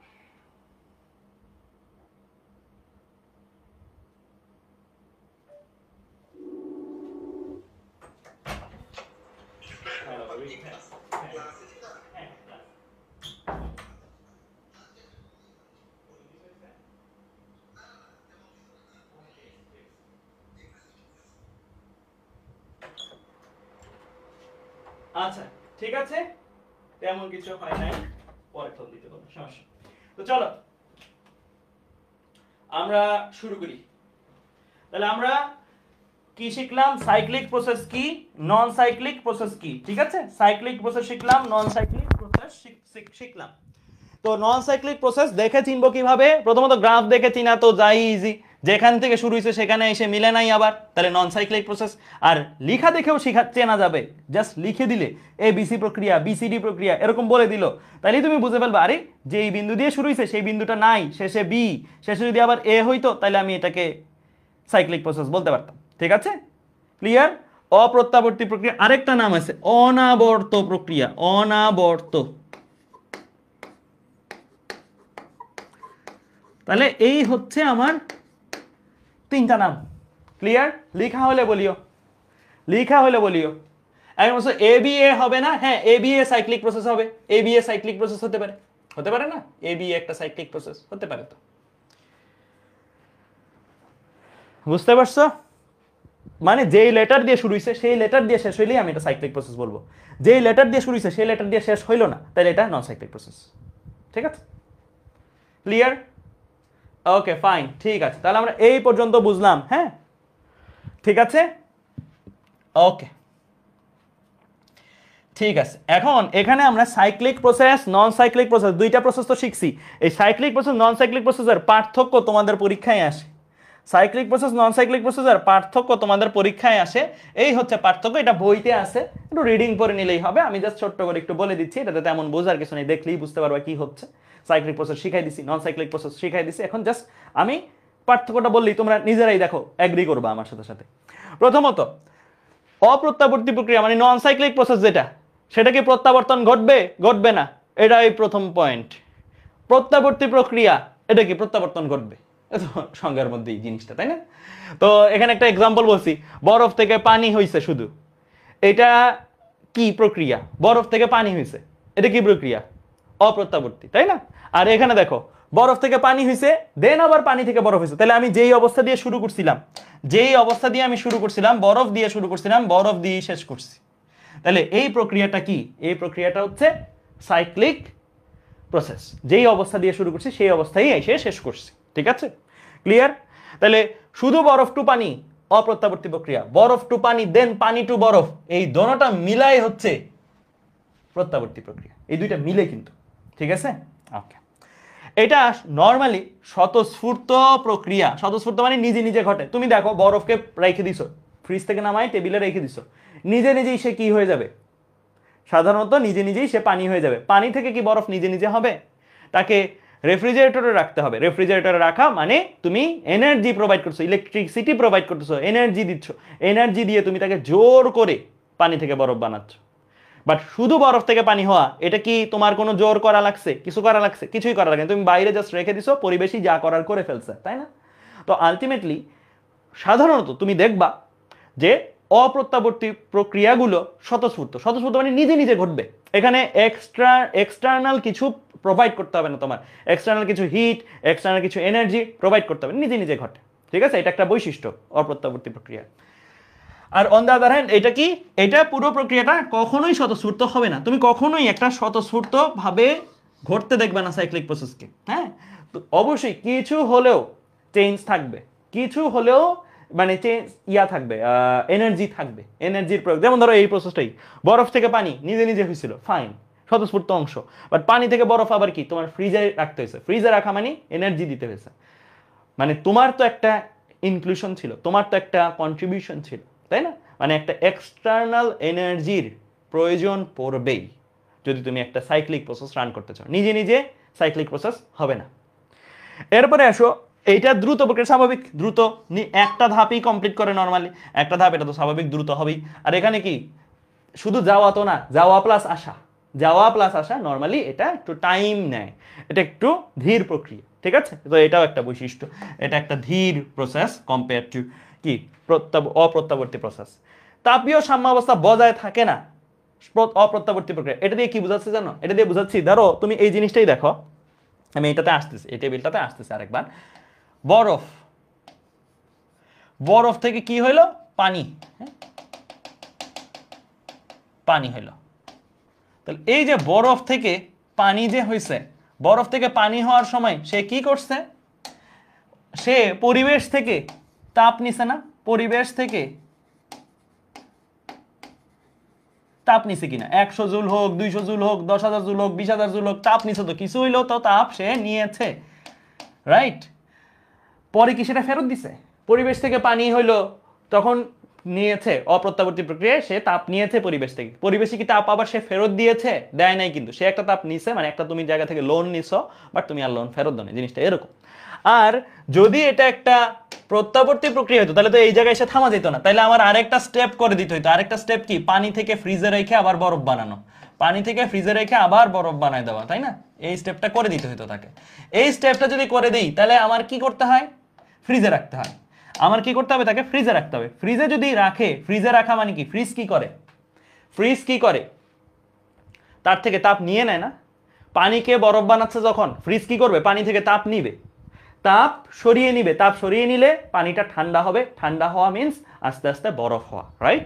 তাহলে ফ্রিজ তার থেকে আবার তাপটা বের করে নিয়ে নিবে, রাইট? তাহলে দেখো এই বরফ ছিল, সে পরিবেশ থেকে একটা তাপ নিয়েছিল, বরফ হওয়ার জন্য আবার সে তাপটা ফেরত দিয়ে দিছে। তাহলে তার এখানে মোট যা তাপ ছিল আগে, বরফ হিসেবেও তো তার কিছু একটা তাপ ছিল, এই তাপটা এখানে সেম না?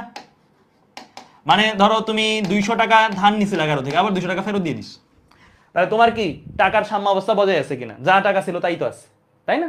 জিনিসটা এরকম। তো প্রত্যাবর্তী অংশ যদি শুধু এতটুকু নিয়ে চিন্তা করো, তাহলে কিন্তু এতটুকুর মধ্যে তাপীয় সাম্যাবস্থা বজায় নাই। বাট অপ্রত্যাবর্তী অংশ এতটুকু যদি চিন্তা করো, এখানে যদি এক্স পরিমাণ তাপ তার থাকে, এক্স পরিমাণ তাপ যদি থাকে, তাপের পরিমাণ যদি এক্স থাকে, এখানেও তাপের পরিমাণ এক্স নিয়েই সে এন্ড করবে। বুঝতে পারছো? ক্লিয়ার? বুঝতে পারছো? তো এই জিনিসটাই বলছে লাস্টের পয়েন্টটাতে, অপ্রত্যাবর্তী প্রক্রিয়ায় তাপীয় সাম্যাবস্থা বজায় থাকে না। যতটুকু তাপ ছিল তার চেয়ে একটু বেশি নিয়ে এন্ড করি বা কম নিয়ে এন্ড করি, আর এখানে তাপীয় সাম্যাবস্থা বজায় থাকে। যেই বস্তু বা যার উপরে এক্সপেরিমেন্ট করা হচ্ছে সিস্টেম, সেই সিস্টেমটা ঠিক যতটুকু তার তাপ ছিল ঘুরাই ফিরাই তার আবার ততটুকু তাপের মানেই ফেরত আসতে হবে। অর্থাৎ যতটুকু যদি মাঝখানে নিয়েও থাকি কারো থেকে, ওটা আবার দিয়ে দিতে হবে। ঠিক আছে? ক্লিয়ার? বুঝতে পারছো? Okay fine. তাহলে এই পর্যন্ত লেখা হলে আমাকে বলবা, এই পর্যন্ত লেখা হলে আমাকে বলবা একটু। আচ্ছা 15 নং ঠিক করছে জিম, বলছো 13 নং ডাবল হয়েছে, কিছু বলেন। ঠিক আছে, আমি বলে দিব জিম, চিন্তার কোনো কারণ নাই, আমি আজকে ক্লাস শেষে আরেকবার বলে দিব। আমাকে ও কনফার্মেশন দিছিল আশ্বাস যে ঠিক হয়ে গেছে, আমি আরেকবার যে ওকে বলবো। ঠিক আছে? আচ্ছা তাহলে এই পর্যন্ত ক্লিয়ার? এই পর্যন্ত ক্লিয়ার? ফাইন, ঠিক আছে। আচ্ছা এবার আমরা চলে যাই এখানে। এই জিনিসটা আমরা করব সিস্টেম আর কৃতকাজ। আমরা দেখো সিস্টেম পড়ছি, সিস্টেমের প্রকারভেদ পড়ছি, সিস্টেমটাকে কিভাবে প্রকাশ করা হয় গ্রাফের মাধ্যমে, গ্রাফের মাধ্যমে প্রকাশ করলে তাপগতীয় চলকগুলোর চেঞ্জগুলো ভালোভাবে দেখা যায়। আর তাপগতীয় চলকের চেঞ্জ মানে তাপগতীয় প্রক্রিয়া কয় রকমের হয় সেটা পড়ছি, সেগুলোর গ্রাফ পড়ছি। দেন ওই প্রক্রিয়াগুলো আবার নিজেরা মিলে সাইক্লিক অর্ডারেও থাকতে পারে, নন সাইক্লিক অর্ডারেও থাকতে পারে, প্রক্রিয়াগুলো নিজেরা মিলে, সেটাও দেখছি। এখন আমাদের যেটা দেখা বাকি সেটা হচ্ছে সিস্টেম যে এই যে তাপগতীয় চলকগুলো চেঞ্জ করতেছি, বাড়াচ্ছি, কমাচ্ছি, কাজ তো করতে হয়, বাইরে থেকে হোক সিস্টেমের নিজের হোক, কাজ তো করতে হয়। এই কাজ কতটুকু করে, সিস্টেম প্রসারণের সময় কতটুকু কাজ সম্পাদিত হয়, সংকোচনের সময় কতটুকু কাজ সম্পাদিত হয়, এই জিনিসটা আমরা বের করব। অ্যান্ড মজার ব্যাপার কি জানো, আমি তোমাদের গতিবিদ্যা অধ্যায়ে গ্রাফ পড়াইছি, সেখানে কাভার হয়ে গেছে এই জিনিসটা, তাপগতিবিদ্যার এই পার্টটা কাভার হয়েছে। যারা এখন চিন্তা আছে ভাই আমি তো গতিবিদ্যার ক্লাস করি নাই, আমি কি বুঝবো, আমি এখনই বুঝাই দিচ্ছি, কোনো চিন্তার কারণ নাই। ঠিক আছে, তোমরা একটু আমার সাথে এই পেজটাতে আসবো, একটু একটা জিনিসে দেখি অ্যান্সার দাও। আমরা গ্রাফ পড়েছিলাম, রাইট? গতিবিদ্যা অধ্যায় যে কোনো গ্রাফ ওয়াই বনাম এক্স গ্রাফ ধরো সাপোজ, হ্যাঁ, যে কোনো গ্রাফের আমরা ঢাল পড়ছি, ক্ষেত্রফল পড়ছি। আমরা যে কোনো গ্রাফের ক্ষেত্রফলের মানে কি বা তাৎপর্য কি, এরকম একটা স্লাইড ছিল, ক্ষেত্রফলের তাৎপর্য। এই যে একটা গ্রাফ, এই গ্রাফটার একটা ক্ষেত্রফল থাকবে, এই গ্রাফটার একটা ক্ষেত্রফল যদি থাকে, সেই ক্ষেত্রফলের তাৎপর্য কি, এটা কি আমরা পড়ছিলাম। ধরো এই যে একটা গ্রাফের ক্ষেত্রফলের তাৎপর্য কি, সেটা আমরা এরকম ভাবে পড়ছিলাম, ওয়াই কম্পোনেন্ট বা ওয়াই রাশি ইন্টু এক্স রাশি দিয়ে যা আসবে তা, ওয়াই রাশি ইন্টু এক্স রাশি করলে যে জিনিসটা আসবে সেটাই এই ক্ষেত্রফলের তাৎপর্য। তুমি বলতে পারো ভাইয়া বুঝি নাই, একটু বুঝাই বলেন। ঠিক আছে, আমি বুঝাই বলতেছি, কোনো সমস্যা নাই। তোমরা ছোটবেলায় একটা জিনিস পড়ছো, সেটার ওই ধরে নিয়ে যাই, তাহলে তোমাদের কাছে একদম নিজস্ব লাগবে, আপন আপন লাগবে। বেগ বনাম সময় গ্রাফ পড়ছো কিনা ছোটবেলায়? অবশ্যই পড়ছো, বা গতিবিদ্যা অধ্যায়ে আমি পড়াইছি। বেগ বনাম সময় গ্রাফ এই যে আমরা পড়ছি, ধরো এই যে একটা বেগ বনাম সময় গ্রাফ, হ্যাঁ, কথার কথা, এই বেগ বনাম সময় গ্রাফ দিয়ে ধরো এই বিন্দুর স্থানাঙ্ক দিয়ে দিছে তোমাকে, এই বিন্দুর স্থানাঙ্ক দিয়ে দিছে 10,20, হ্যাঁ, দিয়ে তোমাকে বললো যে সরণ কত, এরকম টাইপের প্রশ্ন আমরা জীবনে ফেস করছিলাম,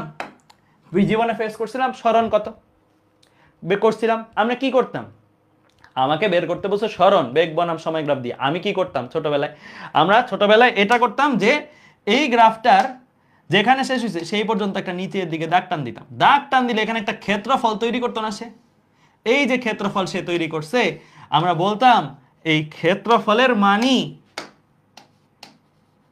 এই ক্ষেত্রফলের বেগ বনাম সময় গ্রাফের ক্ষেত্রফলের মানই সরণ, রাইট? এই জিনিসটা আমরা পড়ছিলাম কিনা, এরকম এরকম জিনিসটা আমরা পড়ছিলাম। কিভাবে আসছে এই সরণটা? এটা তো আন্দাজে না, এটা কারণটা কি? এটার কারণটা আসছে এইভাবে, এই সূত্র কাজে লাগে। এই সূত্রটা কি? হ্যাঁ, ক্ষেত্রফল নাইলে ত্রিভুজের সূত্র দিয়ে হাফ ইন্টু ভূমি ইন্টু উচ্চতা দিয়ে মান তো সবাই বের করতে পারবে, মান নিয়ে আমি মোটেও চিন্তিত না, মান তোমরা এমনিও বের করতে পারবা ক্ষেত্রফলের, এটা তেমন কঠিন কিছু না। আমি চিন্তিত এই মানটা যে বেরোছে, এটা চকলেট না আইসক্রিম না কি, নাকি সরণ, এটা কি, এটা আমরা বের করবো, ঠিক আছে? তো এই যে ক্ষেত্রফল যেটা আসছে, মান যে কোনো একটা আসলো, হাফ ইন্টু ভূমি ইন্টু উচ্চতা দিয়ে তোমরা মান বের করতে পারবা, এটা নিয়ে আমার কোনো আপত্তি নাই। মান আসছে, এই মানটা কার মান আসছে, এর জন্য আমি তোমাদের বলছি কি করবা, ওয়াই অক্ষে যেই রাশি আছে সেই রাশি নিবা, এবং এক্স অক্ষে যেই রাশি আছে সেই রাশি নিবা, এই দুইটা রাশি গুণ দিবা, রাশির মান গুণ দিবা না, গুণ দিবা কি রাশির একক গুলা। রাশির একক, ভি এর একক কি ভাইয়া? Metre per second. হ্যাঁ, আর টাইমের একক কি? টাইমের একক হচ্ছে সেকেন্ড। গুণ দিলে তুমি কি পাও? গুণ দিলে তুমি পাও মিটার। গুণ দিলে তুমি কি পাও? মিটার, তাই না? পার সেকেন্ড, সেকেন্ড কাটাকাটি। তাহলে তুমি বুঝতে পারতেছো, আরে এই যে ক্ষেত্রফলের মানটা আসছে এটা আসলে একটা মিটারের মান আসছে। একটা কিসের মান? এই যে ক্ষেত্রফলের মান, হাফ ইন্টু ভূমি ইন্টু উচ্চতা, এই স্থানাঙ্কগুলো বসায় তুমি মান বের করতে পারবা। বের করলা, যাই আসছে, এটা কার মান আসছে? এটা একটা মিটারের মান আসছে। মিটার মানে কে? মানি সরণ। তুমি এইভাবে আসলে জিনিসটা মনে রাখছিলা যে বেগ বনাম সময় গ্রাফের ক্ষেত্রফলই সরণ, বা জিনিসটা আসলে আসছে এভাবে, বেগের মাত্রা নাও বা বেগের একক নাও, সময়ের একক নাও, দুইটা গুণ করো, গুণ করে দেখো কি আসে, আসছে মিটার। তার মানে এই গ্রাফের ক্ষেত্রফল হচ্ছে মিটার নির্দেশ করবে, এই গ্রাফের ক্ষেত্রফল মিটার নির্দেশ করবে। মিটার কি? মিটার হচ্ছে সরণ। তার মানে এই গ্রাফের ক্ষেত্রফল সরণ নির্দেশ করবে। জিনিসটা আসছে আসলে এইভাবে। তো এখন এই জিনিসটা যদি জানা থাকো, তাহলে এখন আমার সাথে একটু একটা জায়গায় বলো না একটা জিনিস, যে আমরা এই যে পি বনাম ভি গ্রাফ এতক্ষণ ধরে আঁকলাম, পি বনাম ভি গ্রাফের ক্ষেত্রফল কি নির্দেশ করবে? ধরো একটা পি বনাম ভি গ্রাফ আঁকি না ভাইয়া, এই যে একটা পি বনাম ভি গ্রাফ আমি আঁকলাম, যাও সমচাপটাই আঁকলাম, এই গ্রাফের ক্ষেত্রফল কি নির্দেশ করবে? এই গ্রাফের যে ক্ষেত্রফল, এখানে স্থানাঙ্ক এগুলো দেওয়া থাকলে ধরো এই ক্ষেত্রফলটা তুমি বের করতে পারবে, এই মানগুলো দেওয়া থাকলে, স্থানাঙ্কগুলো থাকলে এই ক্ষেত্রফলগুলো তুমি বের করতে পারবে, ক্ষেত্রফলের মান চলে আসছে, এই ক্ষেত্রফলটা কি নির্দেশ করবে? তো আবারও সেম প্রসেসে আগাও, এই ক্ষেত্রফলের মান যাই হোক সেটা কি নির্দেশ করবে, এই মানটা কি নির্দেশ করবে সেটা আমরা বের করব। হ্যাঁ, এই মানটা কি নির্দেশ করবে সেটা বের করব। তো চলো করি, কি করব? ওয়াই অক্ষে যে রাশি আছে সেটা নিব, এক্স অক্ষে যে রাশি আছে সেটা নিব, এই দুইটা গুণ করব, রাশিগুলা গুণ দিব, দ্যাট মিনস রাশির মাত্রাগুলো গুণ দিব আর কি। হ্যাঁ, রাশির মাত্রা, পি মানে কি? প্যাসকেল। প্রেসার মানে কি? প্রেসারের একক হচ্ছে প্যাসকেল। প্যাসকেলকে কি লেখা যায় ভাইয়া? নিউটন পার মিটার স্কয়ার লেখা যায় কিনা? ওই যে মনে করে দেখো প্রেসার কিভাবে আসছিল, P equal to F by A, ছোটবেলার পড়া। এফ মিনস নিউটন আর এ মিনস এরিয়া মানে মিটার স্কয়ার। ওই নিউটন পার মিটার স্কয়ারই তো প্যাসকেল বলতাম, তাই না? পি এর একক লিখলাম, দেন গুণ দিয়ে ভি, ভি মানে ভলিউম বা আয়তন, আয়তনের একক কি? আয়তনের একক হচ্ছে মিটার কিউব। এই দুইটা যদি গুণ দাও, গুণ দিলে কি আসবে ভাইয়া? গুণ দিলে আসবে নিউটন মিটার। নিউটন মিটার চেনা চেনা লাগতেছে কিনা? W equal to F X, F newton, X metre, মানে কি নিউটন মিটার। নিউটন মিটার কি পড়ছিলা? ডাব্লিউ এর একক নিউটন মিটার, ওইটাকে তো নিউটন মিটার বলতা না, বলতা কি? Joule, right? বলতা কি? নিউটন মিটার, যে কথা জুল একই কথা। তার মানে এই গ্রাফের ক্ষেত্রফলের মান 10 হোক, 20 হোক, 30 হোক, যেটাই আসছে সেটা আর কেউ না বরং জুল। জুল মানে কাজের একক। তাহলে এই জিনিসটা আমরা বুঝলাম কিনা, যে চাপ বনাম আয়তন গ্রাফের ক্ষেত্রফল কি নির্দেশ করে? চাপ বনাম আয়তন গ্রাফের ক্ষেত্রফল কি নির্দেশ করে? কাজ নির্দেশ করে। লিখে ফেলো, খুবই ইম্পর্টেন্ট লাইন এটা, আমাদের এই চ্যাপ্টারের সব থেকে ইম্পর্টেন্ট লাইন। এই লাইনটার উপরে বেস করে কত কিছু যে সামনে করব, you can not even imagine. হ্যাঁ, আমরা লার্নিং লিখে ফেলি, কনসেপ্ট, হেডিং দাও কনসেপ্ট।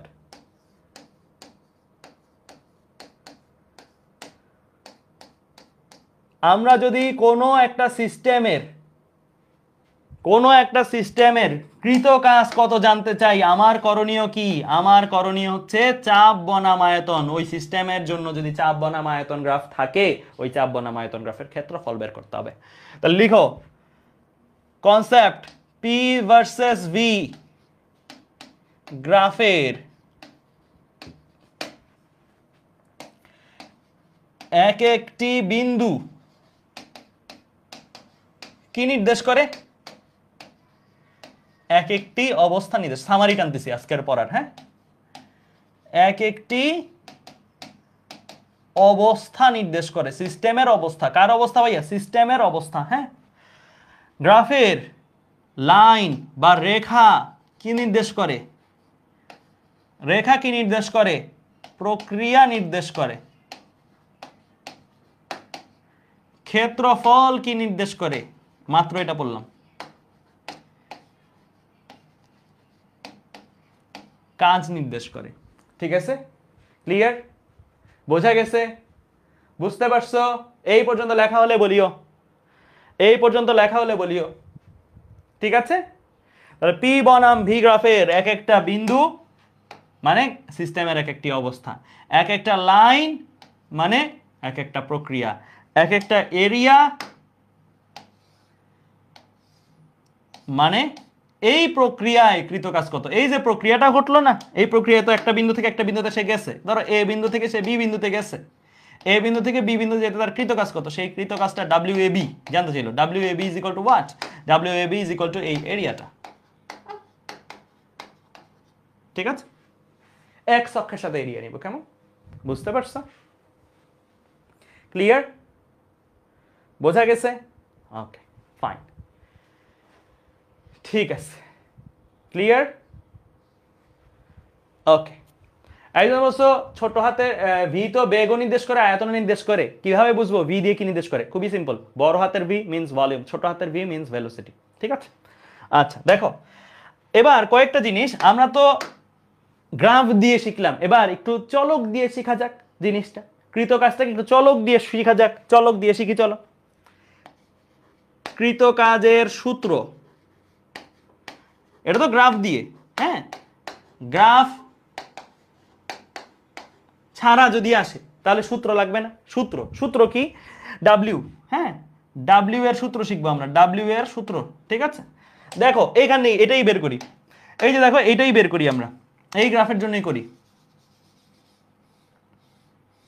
একটা গ্রাফের জন্যই করি। হ্যাঁ, আঁকি একটা গ্রাফ দেন করি। চলো আমার সাথে সাথে আঁকো, আমার সাথে সাথে আঁকো, পি ভার্সেস ভি গ্রাফ। কেমন? পি বনাম ভি, একটা গ্রাফ আঁকলাম, ধরো সমচাপটা দিয়ে শুরু করি। এই হচ্ছে একটা গ্রাফ, হ্যাঁ, এই হচ্ছে একটা গ্রাফ, সমচাপ। ঠিক আছে, আচ্ছা তাহলে এই গ্রাফটা ধরো শুরু হয়েছে কোথা থেকে? এ বিন্দু হতে, শেষ হয়েছে কোথায়? যে বি বিন্দু হতে। যে তাহলে গ্রাফটা আমি আঁকবো, অ্যারোটা দিব A to B, কারণ এ থেকে বিতে গেছে, বি থেকে এর জন্য আঁকতে পারো, কোনো সমস্যা নেই, আমি দেখবো সামনে ওগুলাও দেখাই দিব, কোনো প্রবলেম নাই। আচ্ছা তাহলে আমরা এই গ্রাফটা যদি আঁকতে চাই, হ্যাঁ, এই গ্রাফের ধরো তোমাকে বললো স্যাররা যে WAB বের করতে, WAB বের করতে, হ্যাঁ, তুমি কি করবা? তোমাকে স্থানাঙ্ক দেওয়া আছে, কি দেওয়া আছে? AB বের করার জন্য স্থানাঙ্ক দেওয়া আছে, এই যে এই বিন্দুর জন্য যে কাঙ্ক্ষিত ভিটা, সেই ভিটা দেওয়া আছে V1, এই বিন্দুর জন্য যেই ভি, বি বিন্দুতে যেই আয়তন, হ্যাঁ, সেটাকে বললো V2। মানে এই সিস্টেমটা, এটা তো একটা সিস্টেমেরই, এক একটা বিন্দুকে এক একটা অবস্থা না, তো এ বিন্দুতে যখন সিস্টেমটা ছিল, মানে এ অবস্থায় যখন সিস্টেমটা ছিল তখন তার আয়তন V1 ছিল, বি অবস্থায় যখন সিস্টেমটা গেছে তখন তার আয়তন V2 ছিল। এ আর বি এই দুইটা অবস্থা নিয়ে তার চাপ একটাই ছিল, সেই চাপটা কি? পি। সেই চাপটা কি? পি ছিল। ঠিক আছে, এখন WAB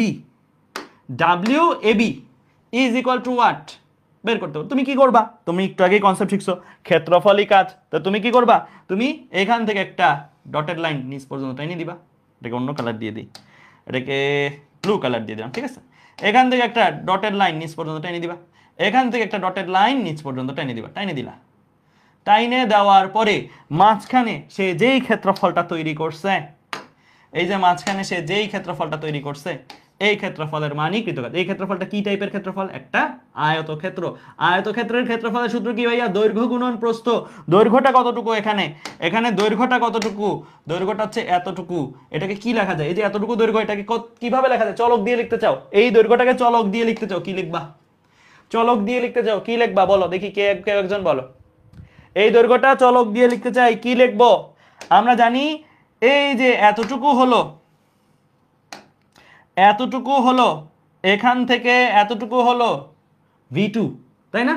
জিরো বিন্দু থেকে এতটুকু হলো V2, জিরো বিন্দু থেকে এতটুকু হইল V1, ঠিক আছে? তাহলে এই মাঝখানের অংশটুকু কত?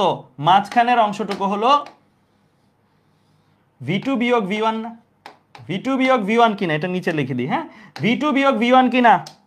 মাঝখানের এই অংশটুকু হচ্ছে V2 বিয়োগ V1, তুমি এতটুকু দরকার তোমার। তাহলে কৃতকাজ বের করতেছিলা, কৃতকাজ হচ্ছে WAB ইজ ইকুয়াল টু কি? দৈর্ঘ্য গুণন প্রস্থ না? তো দৈর্ঘ্যটাই হচ্ছে V2 বিয়োগ V1। আর প্রস্থ কত? প্রস্থ মিন্স এই হাইটটা তোমার নিতে হবে। এই হাইটটা কত? এই হাইটটা শুধু P না, 0 থেকে P হাইট, রাইট? তাহলে সাথে গুণ দিবা কি? সাথে গুণ দিবা হচ্ছে P।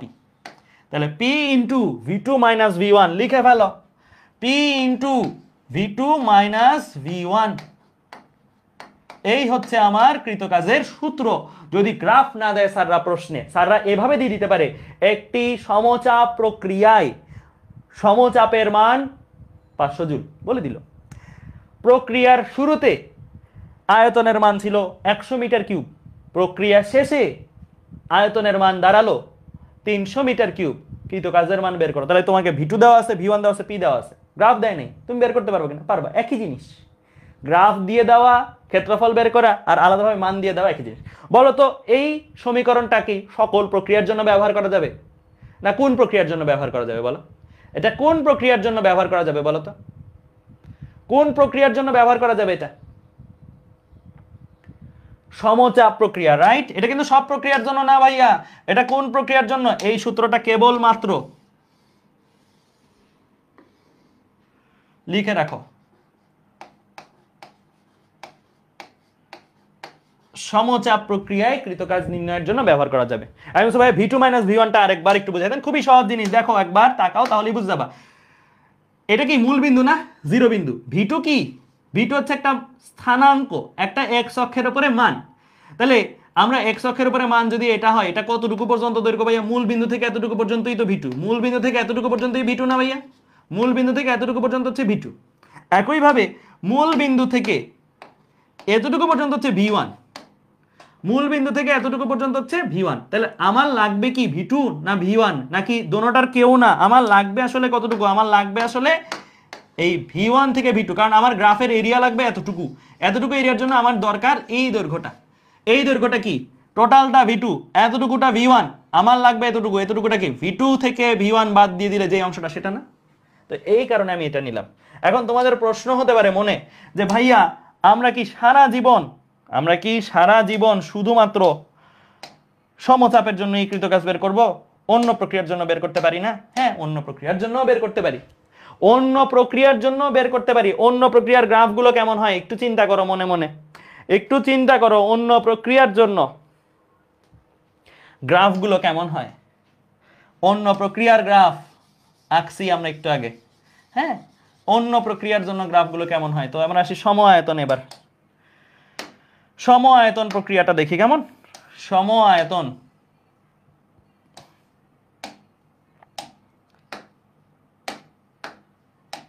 সম আয়তন প্রক্রিয়াটা দেখো সবাই, তাকাও সম আয়তন প্রক্রিয়ার গ্রাফের দিকে। সম আয়তন প্রক্রিয়া,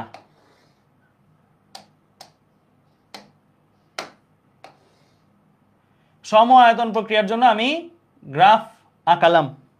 এই প্রক্রিয়ার জন্য কৃতকাজ বের করতে চাই। আমার কনসেপ্ট কি পাল্টায় যাবে? আমার কনসেপ্ট কি পাল্টায় যাবে? P বনাম V গ্রাফের ক্ষেত্রফল যে কৃতকাজ, অন্য প্রক্রিয়া হলে কি কনসেপ্ট পাল্টা যাবে? কনসেপ্ট তো পাল্টাবে না। কনসেপ্ট যা আছে সবার জন্য, কনসেপ্ট সবার জন্য। তাহলে কনসেপ্ট পাল্টাবে না, তাহলে হবে কি? ক্ষেত্রফল বের করতে হবে, x অক্ষের সাথে ক্ষেত্রফল বের করতে হবে। দেখো তো এই রেখাটা কি x অক্ষের সাথে কোনো ক্ষেত্রফল তৈরি করছে? আগে কি করতাম মনে করে দেখো, আগে আমরা ঘটনার আদি বিন্দু থেকে x অক্ষ পর্যন্ত দাগ টান দিতাম, শেষ বিন্দু থেকে সিস্টেমের শেষ বিন্দু যেটা শেষ অবস্থা থেকে x অক্ষ পর্যন্ত দাগ টান দিতাম, মাঝখানে যে ক্ষেত্রফল তৈরি হচ্ছে সেটা নিতাম। এখানে আদি বিন্দু এটা, শেষ বিন্দু এটা, দোনোটাই একই রেখার মধ্যে আছে, দুইটা থেকে যদি x অক্ষ বরাবর দাগ টান দাও, এটা তো কোনো ক্ষেত্রফল তৈরি করে না। এটা কোনো ক্ষেত্রফল তৈরি করে? x অক্ষের সাথে তার কি কোনো ক্ষেত্রফল তৈরি হয়েছে? ক্ষেত্রফল কোনোই তৈরি হয় নাই। ক্ষেত্রফলের ভ্যালু কত? এখানে ক্ষেত্রফল x অক্ষের সাথে কত? x অক্ষের সাথে ক্ষেত্রফল 0। এখানেও a বিন্দু ছিল, এখানেও b বিন্দু ছিল, a থেকে ধরো b তে গেছি, a থেকে b তে যাইতে কোনোই কাজ করতে হয় নাই আমার। কৃতকাজের ভ্যালু হচ্ছে 0।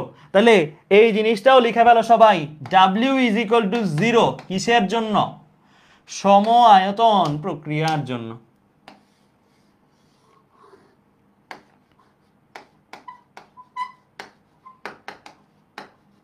সম আয়তন প্রক্রিয়ার জন্য কৃতকাজ 0। কখনো কোনো সমায়তন প্রক্রিয়ায়, পৃথিবীর কোনো সমায়তন প্রক্রিয়ায় তুমি কৃতকাজ পাবে না, কৃতকাজ 0 থাকবে, কৃতকাজ 0। সমায়তন প্রক্রিয়া মানে কৃতকাজ 0। ঠিক আছে, ক্লিয়ার? আচ্ছা, এবার আসো আরো 2টা প্রক্রিয়া আছে তাই না? সো এগুলার ক্ষেত্রে করি, এটা আমরা করলাম, এটা আমাদের ডান। এবার আসো আর প্রক্রিয়া যেটা আছে, রুদ্ধতাপীয় বলো বা সমষ্ণ বলো। প্রথমে আমরা রুদ্ধতাপীয়টা দিয়ে শুরু করি, কেমন? এই হচ্ছে আমার গ্রাফ, সমষ্ণ প্রক্রিয়ার গ্রাফ। এটা কি প্রক্রিয়া আঁকলাম ভাইয়া? সমষ্ণ প্রক্রিয়া। এই ক্ষেত্রেও ধরো আগে ছিলাম কোথায়? এ বিন্দুতে, পরে গেছি কোথায়? বি বিন্দুতে। প্রক্রিয়াটা হলো এ টু বি, এ থেকে বিতে গেছি। এই প্রক্রিয়ার জন্য কৃতকাজ কত জানতে চাইছে। হ্যাঁ, তাহলে আমার সিস্টেম কি, কিভাবে করা উচিত, কাজটা কিভাবে করি, কৃতকাজ বের করি কিভাবে? এখান থেকে লাইন টেনে দিব, রাইট? এক্স অক্ষের সাথে লাইন টেনে দিব। এখান থেকে, আচ্ছা একটু চিকন করে দিই, একটু চিকন করে দিলাম। এখান থেকে এক্স অক্ষের সাথে লাইন টেনে দিব, এখান থেকেও এক্স অক্ষের সাথে লাইন টেনে দিব। মাঝখানে একটা ক্ষেত্রফল সে তৈরি করছে, মাঝখানে একটা ক্ষেত্রফল, এই যে ক্ষেত্রফল যেতটুকু সে তৈরি করছে, এই ক্ষেত্রফলের মানটাই কৃতকাজ। এই ক্ষেত্রফলটা কতটুকু? এটা কি রম্বস? এটা কি সামান্তরিক? এটা কি ত্রিভুজ? কোনো কিছুই না। এই ক্ষেত্রফলগুলো কি আমরা বের করতে পারি? পারি কিনা দেখি, কেউ বলে ফেলার কথা। কিন্তু আমরা গতিবিদ্যা অধ্যায় কিন্তু পড়ছি, গতিবিদ্যা অধ্যায় কিন্তু পড়ছি। আমরা গতিবিদ্যা অধ্যায় দেখছি নরমালি সরল রেখার ঢাল, সরল রেখার নিচের ক্ষেত্রফল আমরা ম্যানুয়ালি সূত্র দিয়েই করতে পারি। ত্রিভুজ হয় বা একটু আগের মতন সরল রেখার নিচের ক্ষেত্রফল বের করছি, আয়তক্ষেত্র হয়। বাট ঝামেলাটা বাদে কখন? যখন বক্ররেখার নিচের ক্ষেত্রফল বের করি। বক্ররেখার নিচের ক্ষেত্রফল বের করার জন্য কার দ্বারস্থ হইতে হয়? বক্ররেখার ঢাল বের করার জন্য কার দ্বারস্থ হইতে হয়? ক্যালকুলাসের। ক্যালকুলাস আসি এখানে, রাইট? যদি আমার ঢাল লাগতো তাহলে আমি ডিফারেন্সিয়েশন করতাম, যদি ক্ষেত্রফল লাগতো তাহলে কি করতাম? ইন্টিগ্রেশন। আমি গতিবিদ্যা অধ্যায়ে করাইছিও তোমাদের এই জিনিসটা, তাই না? তাহলে আমার এখানে কি করতে হবে? নর্মাল সূত্র দিয়ে করা যাবে না, আমার এটা ইন্টিগ্রেশন করতে হবে। ইন্টিগ্রেশন মানে আমি ইন্টিগ্রেশন অফ, কার ইন্টিগ্রেশন করব? পি ফাংশনের কার সাথে ক্ষেত্রফল বের করতেছি? ভি ফাংশনের সাথে। তাহলে ইন্টিগ্রেশন অফ পি ডিভি আমার কি করতে হবে? ইন্টিগ্রেশন করতে হবে। ইন্টিগ্রেশন করলে আমি এই ক্ষেত্রফলটা পেয়ে যাব। তোমরা যারা গতিবিদ্যার ক্লাসে ছিল আমার, তারা তোমরা জানো যে আমি ক্যালকুলেটর দিয়ে কিভাবে ইন্টিগ্রেশন করতে হয় সেরকম তোমাদের কিছু ম্যাথও করাইছিলাম। এরকম একটা ঢাল রেখা দিয়ে সেটার এক্স অক্ষের সাথে ক্ষেত্রফল কত আমি তোমাদের কিন্তু করাইছি গতিবিদ্যা অধ্যায়, ঠিক আছে? আমরা তোমাদের শিখেছিলাম এরকম যে ওয়াই বনাম এক্স গ্রাফের ক্ষেত্রফল কি? Integration of Y DX. যে ওয়াই অক্ষে থাকে তাকে ডি এর আগে রাখতে হবে, যে এক্স অক্ষে থাকে তাকে ইন্টিগ্রেশনের ডি এর পরে রাখতে হবে। মানে আমরা তো এক্স অক্ষের সাথে ক্ষেত্রফল বের করি না, মানে যার সাথে ক্ষেত্রফল বের করা হয়, যদি এক্স অক্ষের সাথে ক্ষেত্রফল বের করা হয়, এক্স অক্ষের যে চলক সেটাকে ডি এর পরে রাখতে হবে। এটা আমি পড়াইছি গতিবিদ্যা অধ্যায়, ঠিক আছে? তাহলে লিখে রাখো সূত্র হিসেবে, লিখে রাখো সূত্র হিসেবে এই জিনিসটা লিখে রাখো সবাই, যে W ইজ ইকুয়াল টু কত? Integration of P DV. এইটা কখন ইউজ করব? এই জিনিসটা কখন ইউজ করব? যদি এবং কেবল যদি, যদি এবং কেবল যদি কি থাকে?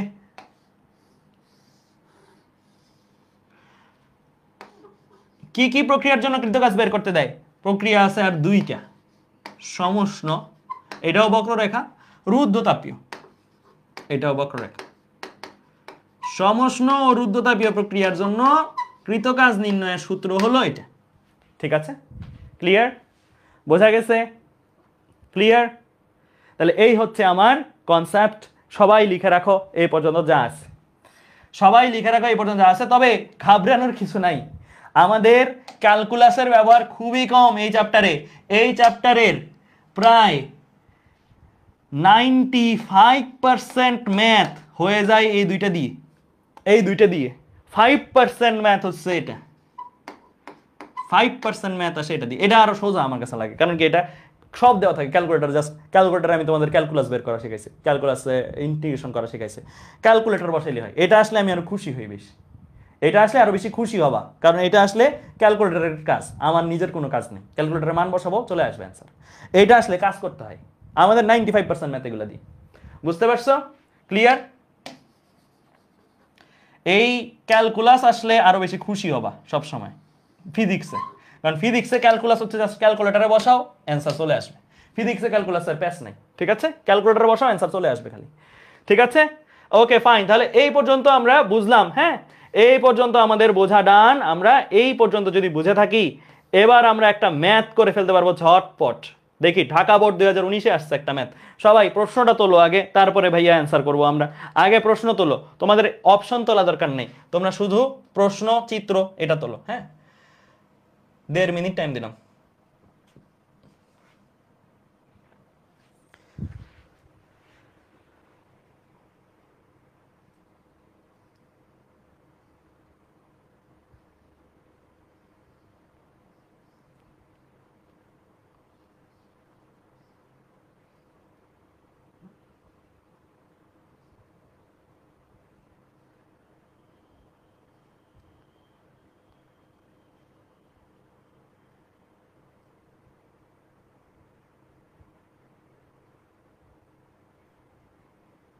আচ্ছা, এইটাই ইয়া দিও, তুলছো প্রশ্ন? প্রশ্ন তুলে ফেলো, প্রশ্ন তোলা হলে বলবা।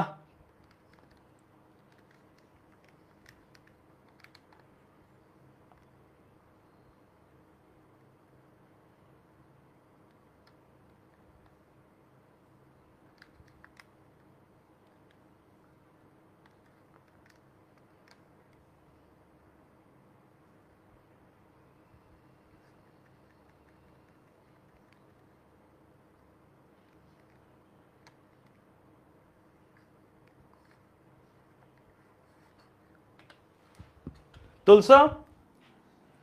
তোলা হয়েছে? ওকে,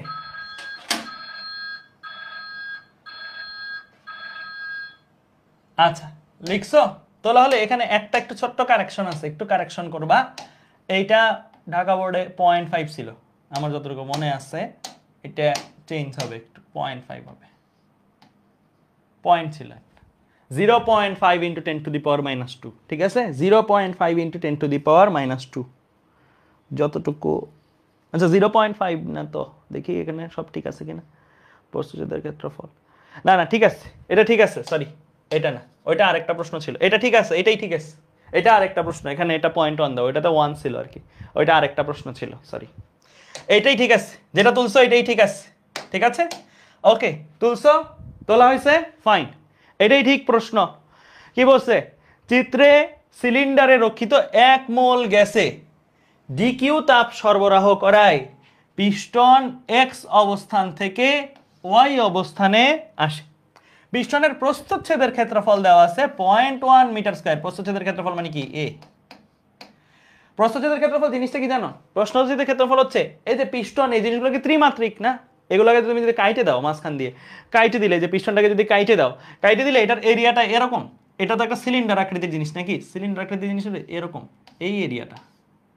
আমি এই বরাবর কাইটে দিলাম, হ্যাঁ, এই বরাবর কেটে দিলে কাটা অংশটা আমি আঁকছি ফ্ল্যাট, বাট জিনিসটা এরকম, আসলে জিনিসটা চ্যাপটা, ঠিক আছে? এই ক্ষেত্রফলটা দেওয়া আছে 0.1 মিটার স্কয়ার।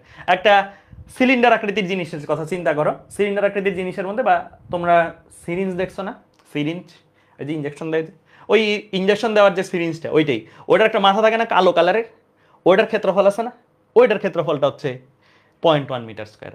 সিরিঞ্জ মানে একদম এজেডি সিরিঞ্জি চিন্তা করো জাস্ট, এটা একটা সিরিঞ্জের মতন। হ্যাঁ, এটার মধ্যে কিছু কি আছে? গ্যাস আছে। ওই গ্যাসের চাপের পরিমাণ দেওয়া আছে 3.5 ইন্টু 10⁵ বলছে 1 মোল গ্যাস ছিল এক্স অবস্থান থেকে ওয়াই অবস্থানে আছে, পিস্টনের প্রস্থচ্ছেদের ক্ষেত্রফল দেওয়া আছে, কৃত কাজের মান জানতে চাইছে। কৃতকাজের সূত্র কি ভাইয়া? কৃতকাজের সূত্র কি? পি ইন্টু ডেল ভি না? পি ইন্টু ডেল ভি বা ভি2 মাইনাস ভি1, তাই না? আচ্ছা, তো এখানে কি তোমার চাপ বাড়তেছে কমতেছে এমন কিছু বলা আছে? চাপ নিয়ে কোনো কথা বলা আছে? চাপ নিয়ে কোনো কথা বলা নাই।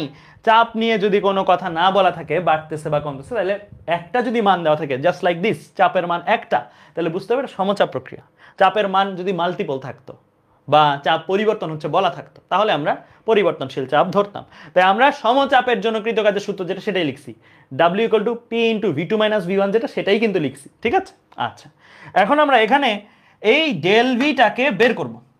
ডেল ভিটাকে বের করব। ডেল ভিটাকে আমি একটু ফুল ফর্মেই লিখি, ফুল ফর্মেই লিখি, V2 - V1 এটাকে বের করবো। হ্যাঁ, আচ্ছা, এখন দেখো তো পি পি এর মতন থাকবে, সমস্যা নেই। V2 কি? V2 মানে এই যে প্রসারিত হয়েছে, এ কি আগে এখানে ছিল, পরে সে এখানে আসছে, প্রসারিত হয়েছে না? সে কিন্তু প্রসারিত হয়েছে, মানে এই জিনিসটা এখান থেকে এখানে গেছে, সিরিঞ্জ টান দেওয়ার মতো। সিরিঞ্জটা তুমি যখন প্রসারিত করবা, তো এইটা এখান থেকে এখানে যদি যায়, তাহলে প্রসারিত আয়তনের মান কতটুকু? এতটুকু, তাই না? শেষ আয়তন কতটুকু ভাইয়া? শেষ আয়তন কতটুকু? শেষ আয়তন এতটুকু না? আদি আয়তন কতটুকু ভাইয়া? আদি আয়তন আগে সে এতটুকু পর্যন্ত ছিল, আদি আয়তন হচ্ছে এই অংশের আয়তন, আর শেষ আয়তন হচ্ছে এই পুরাটা, এই পুরাটা। বুঝতে পারছো? আদি আয়তন কতটুকু, শেষ আয়তন কতটুকু? আগে সে এতটুকু ছিল, সিরিঞ্জটা টান দিছো, তুমি টান দিয়ে এখান থেকে এই জায়গায় নিছো, তাহলে আদি আয়তন এতটুকুর আয়তন, শেষ আয়তন তুমি যখন টান দিছো সে এদিকে চলে আসছে, শেষ আয়তন হচ্ছে পুরাটার আয়তন। তাহলে এতটুকুর জন্য আয়তন হচ্ছে V1, আর টান দেওয়ার পরে এতটুকুর জন্য আয়তন হচ্ছে V2। ঠিক আছে? আমরা এই যে প্রাথমিক যে দৈর্ঘ্য, এই দৈর্ঘ্যটা কি দেওয়া আছে তোমার ম্যাথে? এই দৈর্ঘ্যটা কি দেওয়া আছে? এই দৈর্ঘ্যটা দেওয়া নাই। এই দৈর্ঘ্যটাকে ধরে নাও মনে মনে, এই দৈর্ঘ্যটাকে মনে মনে ধরে নাও, এই দৈর্ঘ্যটাকে তুমি মনে মনে ধরে নাও। এই দৈর্ঘ্যটা কত? ধরে নাও x1। ঠিক আছে? তাহলে আদি আয়তনটা বের করি। আমাদের এখন ফুল ফোকাস হচ্ছে আদি আয়তনটা বের করা, শেষ আয়তন ভুলে যাও, আগে আগে আদি আয়তন বের করো। আদি আয়তন কত হবে বলো? আদি আয়তন কত হবে? ক্ষেত্রফল হইল এতটুকু, দৈর্ঘ্য হইল এতটুকু। আয়তন কেমনে বের করে? দৈর্ঘ্য ইন্টু ক্ষেত্রফল না? দৈর্ঘ্য ইন্টু প্রস্থচ্ছেদের ক্ষেত্রফল, যে আয়তন, এটা কিন্তু ছোটবেলার পড়া। দৈর্ঘ্য ইন্টু প্রস্থচ্ছেদের ক্ষেত্রফল, তাইলে দৈর্ঘ্য হচ্ছে x1 ধরে নিছি, প্রস্থচ্ছেদের ক্ষেত্রফল হচ্ছে a, এটাকে বললাম a। ঠিক আছে? এটা হচ্ছে আদি আয়তন, মানে এতটুকুর আয়তন, এতটুকুর দৈর্ঘ্য এবং এতটুকুর ক্ষেত্রফল। তাহলে এই হচ্ছে আদি আয়তন, এটা একটা সিলিন্ডার শেপ, সিরিঞ্জের মতন। হ্যাঁ, তাহলে এইটা হচ্ছে আদি আয়তন, দৈর্ঘ্য নিলাম, প্রস্থচ্ছেদের ক্ষেত্রফল নিলাম। এবার আসো শেষ আয়তন। শেষ আয়তন কতটুকু? V2। শেষ আয়তনটা কতটুকু? শেষ আয়তন পুরাটা দৈর্ঘ্য নিতে হবে না? এখন আমার দৈর্ঘ্য হিসেবে কতটুকু নিতে হবে ভাইয়া? পুরাটা। পুরাটা, পুরাটা কত? পুরাটাকে ধরে নাও x2, পুরাটা দৈর্ঘ্য নিতে হবে, কারণ এখন তো আর এতটুকু পর্যন্ত নাই, এখন এটা এই জায়গায় চলে আসছে। দৈর্ঘ্য কতটুকু? পুরাটা। প্রস্থচ্ছেদের ক্ষেত্রফল কি চেঞ্জ হয়েছে? প্রস্থচ্ছেদের ক্ষেত্রফল, একটা সিরিঞ্জে যদি টান দাও তাহলে পিস্টনের ক্ষেত্রফলটা কি চেঞ্জ হয়ে যায়? চেঞ্জ হয় না, এটা তো সেমই থাকে। তাহলে শেষ আয়তন হচ্ছে x2 ইন্টু a। x2 এর পরিচয়, x2 হচ্ছে এইখান থেকে ধরে এই পর্যন্ত, x1 এখান থেকে ধরে এই পর্যন্ত। ঠিক আছে? এইটুকু হচ্ছে x1 আর এইটুকু হচ্ছে x2। লিখলা, এখন এইদিকে বসাই দাও জিনিসটা, এখানে বসাই দাও। প্রস্থচ্ছেদের ক্ষেত্রফল কিন্তু আগে পরে দুই জায়গায় সেম। হ্যাঁ, এখানে যদি বসাই দাও, V2 এর জায়গায় বসাই দিলা a x2, V1 এর জায়গায় বসাই দিলা a x1। তাহলে তোমার জিনিসটা কিরকম আসে? জিনিসটা আসে হচ্ছে a কমন নিলে, a কমন নিলে পি এ সামনে চলে আসে, আর এখানে কি আসে? x2 বিয়োগ x1 আসে, রাইট? এখন দেখো সবই দেওয়া আছে তোমার কাছে, p দেওয়া আছে, a দেওয়া আছে, x2 দেওয়া আছে, x2 বিয়োগ x1 দেওয়া আছে। p কত? p কত ভাইয়া? p প্রেসার দেওয়া আছে 3.5 ইন্টু 10⁵। ঠিক আছে? এসআই এককই আছে, নিউটন পার মিটার স্কয়ার এককই আছে, তো প্যারা নাই, ঝামেলা নাই। হ্যাঁ, বসাই দিবা এটা। তারপর এ, এ কতটুকু ভাইয়া? প্রস্থচ্ছেদের ক্ষেত্রফল 0.1 মিটার স্কয়ার। x2 বিয়োগ x1 কে একবারে দেওয়া আছে কিনা দেখো তো ভাইয়া। x2 বিয়োগ x1, x2 হচ্ছে এই পুরাটা, x1 হচ্ছে এতখানি, আর এই যে অংশটা দেওয়া আছে তোমার কাছে, এইটা, এটাই কি x2 বিয়োগ x1 না? কতটুকু দৈর্ঘ্য তুমি বাড়াইছো? কতটুকু দৈর্ঘ্য তুমি বর্ধিত করছো? একটা সিরিজকে কতটুকু দৈর্ঘ্য তুমি বর্ধিত করছো? x2 ছিল পুরাটা দৈর্ঘ্য বর্ধিত করার পরে, আর এটা হচ্ছে বর্ধিত করার আগে, অর্থাৎ প্রসারণ করার আগে দৈর্ঘ্য। আর এই জিনিসটা যেটা x2 থেকে x1 বাদ দিলে কি এটা পাবো না? x2 বিয়োগ x1 হচ্ছে এই জিনিসটা। তাহলে x2 বিয়োগ x1 দেওয়া আছে তোমার কাছে কত 5 into 10 to the power minus 2 এত মিটার।